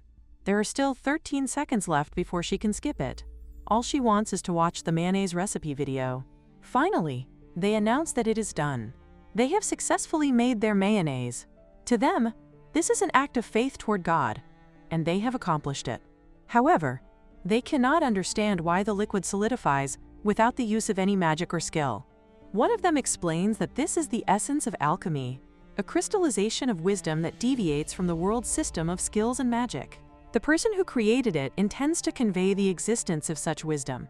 Rona is glad to see that everyone is enjoying the experience of making mayonnaise. She suggests taking a commemorative photograph of everyone to celebrate its completion. She has bought a camera in town specifically for moments like this, so she takes it out and prepares to capture the occasion. Before taking the photograph, she asks them what 1 + 1 is. They answer that it is 2, but someone points out that it is a trick question. 2 is not the answer under all conditions, because the principle that all things are not singular means that 1 + 1 does not always have to equal 2. Therefore, the answer is silence. With that, they all gather together and prepare for the photograph. Rona is impressed when she sees the result, remarking that the picture has captured an unexpectedly emotional atmosphere. They have even prepared a banner for the celebration of completing their mayonnaise, declaring that their bond is eternal. Now that the photo session is over, Rona tells everyone that it is time to eat. The woman and the others all take a bite of the mayonnaise. Rona explains that it is a seasoning, and that mayonnaise can be stored in a cooled atmosphere for about 2 weeks, so they should make sure to eat it before then. It seems that even the failed batches can still be delicious when used as a coating. One of them is overwhelmed by the blessed happiness of the moment. They intend to carefully preserve it within the temple and shrine. Rona wonders what they means by putting it in a shrine. The members then present something to Rona. She asks what it is, and they explain that it is an artifact known as the Summoning Stone. It can summon anyone registered within it for a certain period of time. If Rona ever needs their help, she can call them, and they will come to her at any time. Rona becomes extremely excited upon hearing this. She is deeply grateful and immediately considers them her best friends forever. She thanks everyone for everything they have done and tells them that they should meet again someday. With that, she bids them farewell and flies away. One of the members remarks that it had been the best time they had experienced. They are people who usually think only about destruction, so they never expected to receive something like this. They wonder when the last time was that they felt this way. More importantly, they cannot understand why the Thunder Marsh is frozen. They really have no idea. On the other hand, Rona thinks that they are also kind people. She is glad that she decided to go on this journey with them. Speaking of where she wants to go, she is heading to Kolkata, the capital, where she plans to establish a base for her journey. Before that, however, she would like to head to the port town of Akwas, where the ship to the capital departs. She wonders if she is going in the right direction. As she stands at the top of a cliff, she finally notices the sea. There is seafood to eat and plenty of places to have fun. Rona is genuinely glad that she came here. She has always wanted to see the sea at least once in her life. This is the scent of the sea. She remembers reading that the smell of the sea is similar to human bad breath because it comes from the decay of sea creatures. Even so, she finds it amazing. The sea is vast and incredible. However, Rona realizes that she lacks the vocabulary to properly describe how wonderful it is. As she walks down from the cliff, she clears her throat. In any case, she needs to enter the town. She decides to simply charge ahead. A woman standing nearby wonders what is going on with that child. As Rona continues running toward the people of the town, the townspeople immediately ask who she is and tell her not to come any closer. They insist that they need to protect their town. However, they are soon informed that Rona is not an intruder and that she has already reached silver rank at such a young age. The townspeople apologize for pointing their weapons at her, explaining that there have not been many monsters around lately, so they have become particularly cautious. Rona asks whether that is the case, thinking that it sounds tough. One of the girls murmurs that perhaps this child has come here without knowing the current situation. However, if she is really a silver rank adventurer, then she might be able to help the town. Still, involving a child in such a dangerous situation is obviously a bad idea. Rona finally asks what the matter is. The girl explains that she knows Rona might be inexperienced or lacking in certain abilities, but she is not saying that as an insult. She simply thinks that Rona should leave before tomorrow arrives. Rona becomes confused and wonders what is supposed to happen tomorrow. The girl confirms that tomorrow is Wednesday. Rona is left wondering what is so special about Wednesday, becoming even more confused by everyone's reaction. The townspeople explain that it is rare to have guests at this time of year, so they wonder what has brought Rona to their town. Rona explains that she is simply here for tourism. She is not in a hurry, so she thought she would stay for about a week or so. The shopkeeper asks whether she is really sure about that. Tomorrow is Wednesday. Rona can only guess that something is going on, although she still has no idea what Wednesday has to do with anything. She decides that she will take her time and look it up on the internet later. For now, she wants to enjoy some sightseeing and, more importantly, try some fresh seafood. She wonders what it tastes like. However, when she looks around for the fish market, she discovers that everything is closed. Rona wonders what is going on. All the shops are closed, making it seem as though something terrible has happened. Then she hears someone crying out and begging others to let them board. They insist that the town is finished and that everyone needs to run away. Rona realizes that things have apparently been like this for quite some time lately. Thinking about it, she wonders whether she has been encountering far too many incidents recently. Could she possibly be cursed? But she has not done anything this time. She is not the one in the wrong, is she? Rona asks one of the townspeople what is happening at the seaside. The girl replies that it is obvious. They have to run because tomorrow is Wednesday. Rona remains completely confused. The girl explains that Wednesday is a bad day. The townspeople do not want to abandon their hometown either, but there is something known as the real day of the week in this world. They hate it, and they especially hate Wednesday. Wednesday has taken everything from them. They curse Wednesday with intense hatred, making it clear that they absolutely despise the day. Rona is stunned by just how intense their hatred toward Wednesday is. She cannot understand what is going on and thinks that dealing with all of this is becoming a hassle. She decides to quickly look it up on the internet. Rona searches for information about Wednesday and discovers that monsters massively spawn in the port town of Akwas every Wednesday. That seems to fit the situation perfectly. At this rate, not only will she be unable to enjoy sightseeing, but even getting on the ship to the royal capital seems impossible. It appears that she will have to do something about this day of the week quest first. By the way, Rona also wonders how the Adventurers Guild is doing. Suddenly, something flies directly into her face. Rona looks at it and discovers that it is a welcome notice for those without experience. It declares that they are ready to become adventurers. Rona immediately becomes excited. Could this guild possibly be the so-called White Enterprise? At the Adventure Guild Hall, Rona arrives and greets everyone, but the condition of the guild is truly pathetic. She notices that it does not feel anything like a welcoming or home-like place, and she hears someone complain that they cannot work anymore. Rona approaches the receptionist, who immediately gets to her feet and asks what is going on, wondering whether there is trouble in town again. Rona explains that she is an adventurer and would like to participate in the Wednesday quest. Everyone falls silent when the receptionist suddenly bangs her hand on the desk, declaring that the opportunity has finally arrived. Recently, someone ran away as soon as they stepped up to the challenge, so Rona has come at exactly the right time. There are plenty of worthwhile quests piling up, making this a great opportunity to earn money. The receptionist then tells Rona that she should sign the intern contract, which is essentially a slave contract. Suddenly, someone interrupts and tells the receptionist to stop. It is the guildmaster. She says that she thought the guild was being unusually noisy and finds the receptionist doing this again. She understands that the town is in crisis and desperately short on manpower, but then she immediately turns her attention to Rona and calls her a cutie. She cannot bring herself to send such a cute child onto the battlefield and apologizes for involving Rona in the affairs of the town. The guildmaster introduces herself as Aries Pia Blue Moon, the guildmaster of the Aquas branch of the Adventure Guild. Rona also introduces herself, while Aries is practically on the verge of kissing her.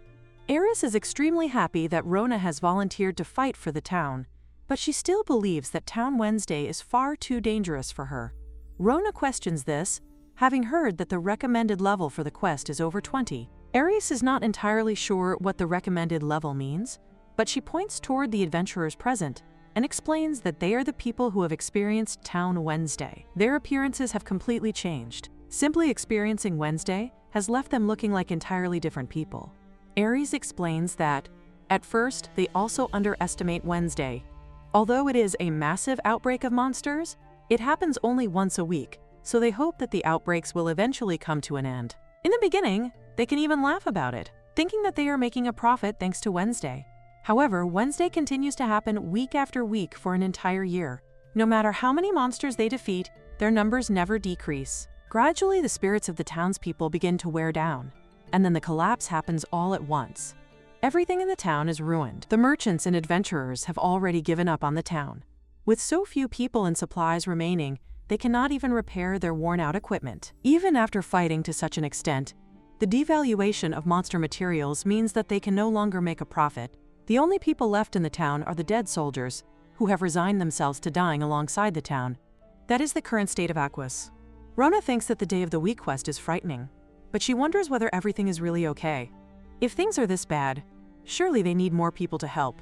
Aries tells Rona not to make such a worried face and assures her that everything will be fine. They will surely end Wednesday someday and restore the poor town of Aquas to the peaceful town it once was, without all the overtime and constant fighting. When that time comes, Aries asks Rona to return to the town, promising that she will be waiting with plenty of delicious things from Aquas. This makes Rona feel a little sentimental. She wonders what she should do. It is becoming difficult to say that she already knows all the strategies and can clear the quest quickly. Honestly, she wants to solve the Day of the Week quest as soon as possible and then enjoy sightseeing. But when she thinks about it, she realizes that she has never fought as part of a group before. If she joins a raid quest, she may not be able to coordinate properly with everyone, and she is still not accustomed to handling magic. She is inexperienced after all. Perhaps Aries realizes this because she tells Rona that she understands and assumes that Rona has decided to stop participating in the Wednesday quest. Aries is glad that Rona has understood the danger. Rona agrees and says that she has realized the raid quest is still too much for her. However, she asks whether she can at least exchange her materials for money, since she has collected quite a few materials on her way to the town. Aries agrees, explaining that although they are honestly short on money, the Wednesday merchants are no longer coming to town, so what they need more than anything is supplies. Rona feels relieved, mentioning that her item box is about to become full. They tell her that if she has materials on hand, she should place them on the counter. Rona agrees, and with that, a large number of leaves suddenly spill out of her item box. It is Marlboro leaf herb. Everyone wonders where Rona could have obtained such a thing. They begin to suspect that it might possibly have come from the main Thunder Lion. Ilian Ares asks whether Rona might have defeated it. Rona confirms that she may have defeated it, making Eros wonder where she could possibly have encountered such a monster. Then Eros realizes the answer and asks whether Rona passed through the Thunder Marsh. Rona confirms that she did, explaining that it was simply a shortcut. Everyone is stunned. The only people who have ever returned from the Thunder Marsh are the party of the genius Swift Thunder Reinhardt, who disappeared 5 years ago. Reinhardt must have been promoted to gold rank at such a young age because of that achievement. With materials like these, they realize that they could make an incredible weapon. With that, Ares immediately welcomes Rona to the Aquas Adventure Guild. The guild suddenly becomes bright and welcoming, almost like a real home. Rona mentions that she was actually planning to leave the town soon, but Ares asks what she is talking about. From that day onward, Rona is one of them. Rona thinks that this has all happened in the blink of an eye, but before she can say anything else, Ares cuts her off and calls out to everyone. She tells them that they should properly welcome their new member, Rona, and give her a round of applause. Everyone immediately begins congratulating Rona. Seeing everyone welcome her so warmly makes Rona realize that there really is a good guild, where people can make it feel like home. With that realization, Rona decides that she will take on the Wednesday quest after all. Now, Rona stands at the coast, gazing out at the sea and thinking about how beautiful it is. She has come to the coast to help prepare for tomorrow's Wednesday quest. The place is called Eurus Coast, right? Ares points out that Rona already knows the place remarkably well. She praises Rona for being both cute and knowledgeable, insisting that she is truly the best. Rona wonders what exactly she is supposed to do here. Everyone continues praising her for knowing so much about the coast, repeatedly marveling at how knowledgeable she is. Their excessive praise leaves Rona slightly confused. However, the fate of the entire town rests on this little performance. For the moment, everyone knows that they need to praise Rona as much as possible, and they wonder whether their strategy is actually working. When Rona comments that the whole situation is becoming too much, everyone becomes excited because it seems their plan is working. They realize that they need to keep going and praise her even more. Ares, meanwhile, explains that this coast is where monsters appear every Wednesday. If they can construct a barrier here and prevent the monsters from entering the town, the residents will feel safer about remaining there. Once the people feel secure, they may gradually begin returning to the town. Rona looks around the coast and notices that there does not seem to have been much progress on the barrier. She wonders whether it can really be completed by tomorrow. Ares wonders what Rona would have said if the barrier were not finished in time. In the end, however, they will simply have to face the monsters when they arrive. Rona realizes that Ares is right. She does not quite understand the entire situation, but regardless, she only needs to help them build the barrier, doesn't she? With that in mind, she asks what she should do. After all, she has absolutely no construction skills. Ares clarifies that construction is not what they want Rona to help with. Suddenly, however, a monster appears. All of the adventurers immediately call for everyone to protect the wall and remain careful. But before they can properly respond, the monster attacks and begins destroying the wall they have worked so hard to build. The adventurers are furious. They cannot believe that the monster chooses to attack the barrier right at this moment. They realize that the creatures are attackers capable of manipulating subspace, making their movements even more unpredictable. They are also baffled by the fact that fish are somehow fighting on land in the first place. No matter how much they think about it, they cannot find any rational explanation for the situation. The barrier they have spent the entire night working on is being destroyed right in front of them. After putting in all that overtime, the adventurers are understandably furious, especially because they hate working overtime so much. Ares finally explains the reason the construction has made so little progress. They simply do not have enough manpower or supplies. On top of that, monsters can appear even during normal periods, constantly interrupting their work. That is why Ares wants Rona to help exterminate the monsters. Rona accepts the request, though she cannot help wondering whether everyone here is actually all right. They are screaming so loudly that it is difficult to believe they are fine. Ares assures Rona that everything is under control. Their guild takes great pride in having maintained a perfect record of 0 workplace incidents since its founding. Besides, Rona is exceptionally skilled at healing and support magic, especially with the assistance of her water spirit. The adventurers suddenly realize that the boss has arrived. Rona begins preparing to heal everyone, but the adventurers desperately protest and beg her not to heal them yet. They still want a break, and they clearly have no intention of returning to work immediately. Aries observes the situation and decides that this is actually a good thing. Rona, meanwhile, decides that she will defeat the monster for the time being. Aries encourages her to do exactly that, telling her to fight as much as she can without pushing herself too far. Rona looks around and realizes that everyone seems to be in serious trouble. This is no longer the time for her to worry about standing out. She has to fight seriously. If the monsters begin gathering around her, she can use her true magic.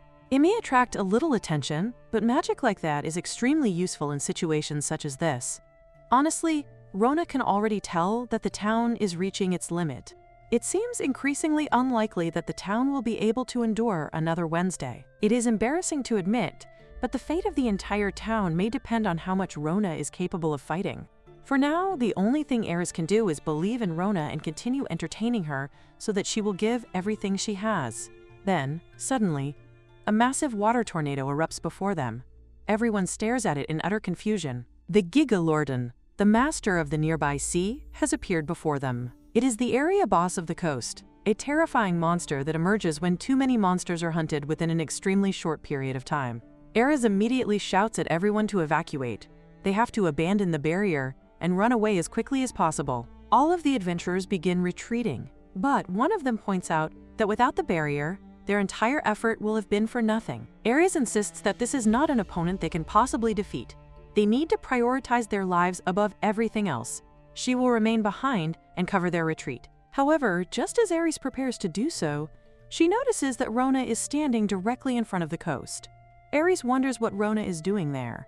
She needs to get away from that place immediately. She calls out to Rona, telling her that there is no time for smiling and waving. Rona needs to leave now. But Rona is already walking toward the monster. Aries desperately shouts at her to wait. The Gigalorden is the king of the sea. It has grown tired of life because it is simply too powerful. Every countermeasure humanity has developed against it has proven meaningless. Before its overwhelming strength, everything is reduced to nothing. Yet now, a single girl stands before it. The Gigalorden appears to acknowledge her presence. It pays its respects to the girl standing fearlessly before it, opening its enormous mouth as though it is about to devour her head. But before anyone can understand what is happening, the Gigalorden suddenly dies. Everyone is left completely stunned. At the same moment, Rona receives another system notification informing her that she has once again defeated a powerful monster. She has also obtained an enormous amount of rewards. There is even some incredible lightning involved in the attack. Rona then receives a new title, Slayer of the Sea Boss. Rona wonders what the title means. She begins thinking that perhaps the monster was an area boss or something similar. However, nobody rushes toward her this time. No one is shouting about how amazing she is like they did before. Rona wonders whether defeating the monster was perhaps not as impressive as she thought. She approaches the guildmaster and informs Aries that she has already defeated the monster. That reminds Aries of how troubled she seemed earlier. Rona wonders whether something happened to her. Aries looks at Rona and tells her that everything has been resolved now. Rona simply wonders whether that is really the case. Aries, meanwhile, cannot stop thinking about what she has just witnessed. A child has defeated the area boss with a single attack. She wonders whether this child is even human. Who exactly is Rona? Could she possibly be an angel sent down by God? While Aries remains overwhelmed by these thoughts, Rona continues fighting. She casually uses small bursts of thunder to eliminate the remaining monsters one after another. The adventurers are amazed by how effortlessly she is clearing the battlefield. They tell everyone to continue building the barrier without worrying about the monsters anymore. Then, suddenly, one of the adventurers is injured. They immediately call out to Lady Aries and tell her that there are injured people who need assistance. Aries realizes that she does not have enough MP left to heal them properly. To make matters worse, their healing potions have not arrived, and the guild's current supply is completely out of stock. Rona immediately offers another solution. She tells them to use her medicine. The moment the injured adventurer drinks it, the wound disappears instantly. Not only is the injury completely healed, but their MP is also fully restored. Everyone is shocked. They cannot understand what kind of medicine could possibly have such an incredible effect. Rona simply explains that it is an elf secret potion. She still has around 200 bottles remaining, so she tells everyone to feel free to use them whenever necessary. Before anyone can properly process this revelation, another adventurer comes running over, and reports that another monster has appeared. Rona looks toward the new threat and begins to wonder whether this battle is ever going to end. It seems as though the monsters simply keep coming. Eris looks at Rona and wonders what she is doing this time. Rona immediately creates a small wall. At least, she considers it a small wall. In reality, the structure she creates is anything but small. Rona looks at the enormous wall and calmly decides that this should be enough. With this wall in place, everyone can continue building the main barrier without having to worry about the monsters interrupting them. She looks around at the adventurers and notices that everyone is staring at her strangely. Rona wonders what is wrong. Perhaps this wall alone is enough to solve the problem. Ares, meanwhile, reaches an even more astonishing conclusion. Perhaps Rona alone really can handle everything. Half a day remains until Wednesday, and finally, the long-desired barrier is in place. With this barrier, and the formidable ally that is Rona, there is no longer anything to fear from Wednesday. Of course, there are still many problems to deal with, the most serious of which is the severe shortage of manpower. Rona points out that they simply do not have enough people. She suddenly announces that she has come up with a great idea. Ares immediately wonders what it is, and, more importantly, where she got the idea from. This time she then reveals that she possesses something called a summoning stone, an artifact that can be used to summon people. She demonstrates how it works, though Ares immediately tells her to wait a moment. Whenever Rona does something completely outrageous always seems to happen. Sure enough, the artifact suddenly begins to shine brightly. With that, several cult members appear before them. The moment everyone notices the newcomers, they begin running away in panic. The people who have appeared are unmistakable. They look like the executives of a mysterious cult that has been working behind the scenes to destroy the world. Their appearance alone is enough to make everyone extremely wary. Rona, however, seems completely comfortable with them. She greets them warmly and reminds them of the bond they share. One of the cult members responds that the answer to their bond is eternal. Rona becomes incredibly excited upon hearing this, leaving Ares wondering how the two sides seem to get along so remarkably well. Rona then thanks them for coming and explains that there is actually something for which she needs their cooperation. The cult members seem to have been waiting for this moment for a long time. It is almost as though they have been anticipating her return and are finally ready to begin again. They speak of the coming era of darkness with great enthusiasm. Rona seems satisfied with the situation.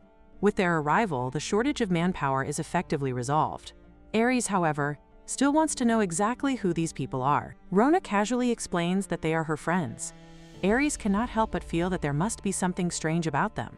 After all, they are emitting an incredibly powerful dark aura. Rona, however, assures her that they are very kind people. Ares considers this for a moment.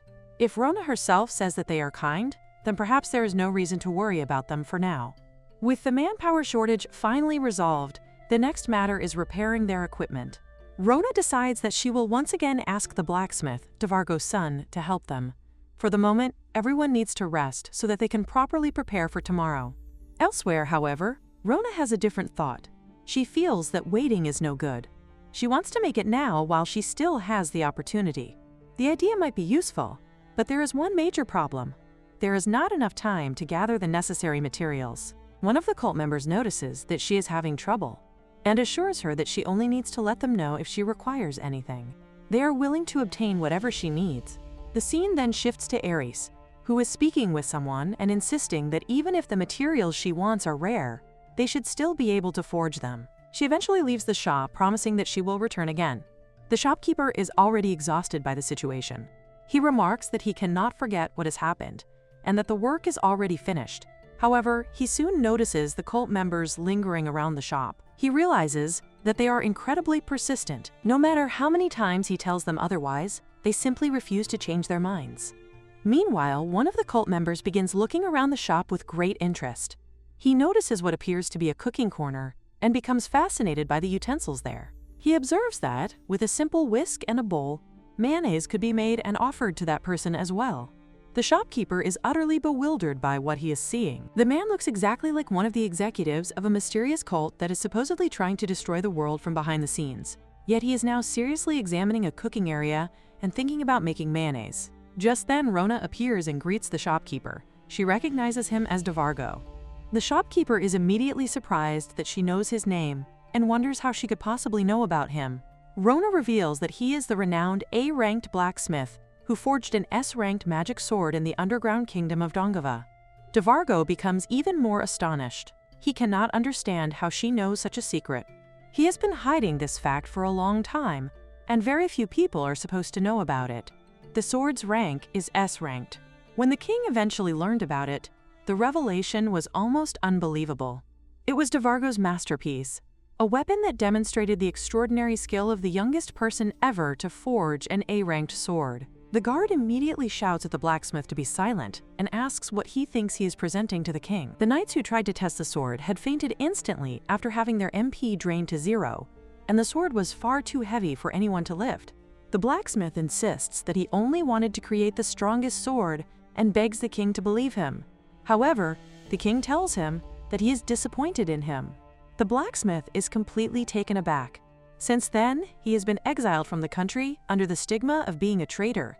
He fled to a faraway town and has been trembling at the thought of ever making another S-ranked sword, despite the fact that he has not forged any weapons since then.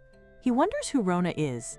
Rona explains that when she mentioned the keyword strongest sword, she expected Devargo to ask which one was his masterpiece.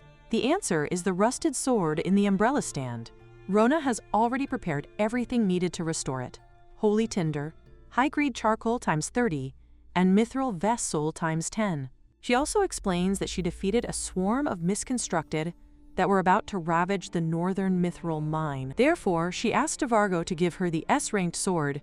Killing Blade /Devargo is completely confused. Soon, the sword restoration is complete. He presents her with the Killing Blade / she requested. Rona becomes excited. It is nice when they have the required things ready, because everything goes much faster. Devargo warns her not to hold the sword carelessly. As he explained before, the sword is extremely heavy, so she needs to be careful. Rona asks whether he said something. Devargo becomes completely confused when he sees her holding the sword effortlessly. Rona then turns toward her friends and tells them that everyone managed to gather the required items within an hour, so she was able to get the sword immediately. She thinks that it is a really cool sword, but even so, a sword like this is simply too much for this era. The price of 111 billion silver is also far too much. She wonders whether she can really have it for free. Devargo asks her once again whether she is truly sure about taking the sword.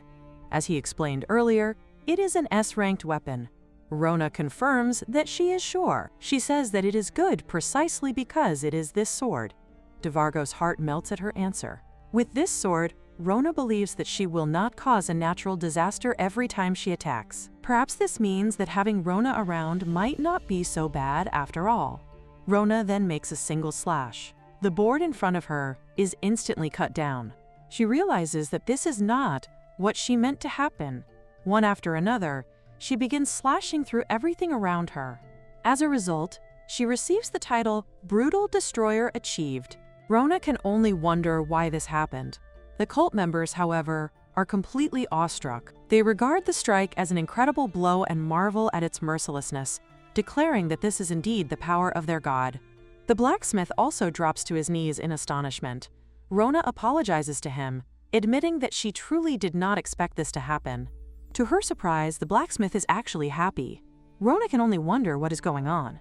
Devargo, on the other hand, begins reflecting on himself. He wonders when he started forging swords merely for the approval of others. If he cannot even believe in his own sword, then what is he doing? He calls himself a fool. Rona apologizes again and says that she will compensate him immediately. Devargo tells her that it is fine.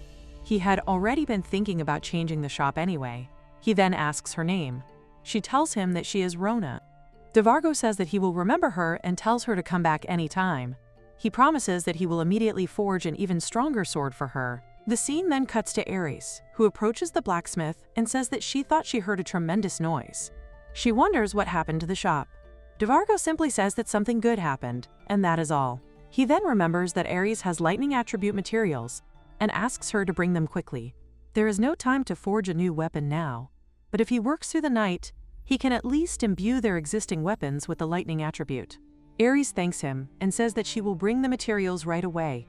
The blacksmith wipes the sweat from his brow and thinks that if Ares wants to give thanks, she should give them to Rona instead. He smiles. Meanwhile, Rona wonders whether she should have an even stronger sword forged. However, after thinking about her past activities, she decides that perhaps that would be a little unnecessary. After all, she only wanted a replacement for her old sword. Rona uses a small ball ice and cuts with the sword around, and notices with surprise that it cuts remarkably well. She decides that this could become their secret weapon. She plans to put it into the item box there, and then uses the enchant ring to place the box inside. The adventurers look at her in confusion, wondering who this dangerous kid is. One of them explains that she is the newcomer, Lady Rona, and that they have to entertain her. They do not even know where to begin praising her. Aries also notices that Rona is doing something again. She calls out to Rona, wondering what she is making this time, and whether she has suddenly felt another impulse to change the terror. Rona explains that this is DIY. She wonders whether that is a term that only exists on the internet. In any case, she says that she is making an amazing secret weapon for Wednesday and asks Aries to look forward to its completion. Aries is super excited and asks whether there is anything she can help with, but it does not seem like there is anything she can do. So she tells Rona to make sure to rest once the work is finished, because they have an early final battle tomorrow. Rona agrees, thinking that she will probably finish the work in a little while. Aries thanks her. She does not know what Rona is trying to accomplish, but she is truly glad that Rona came to their town. If they fail this time as well, then the town will never return to normal. That is why they must end Wednesday by tomorrow,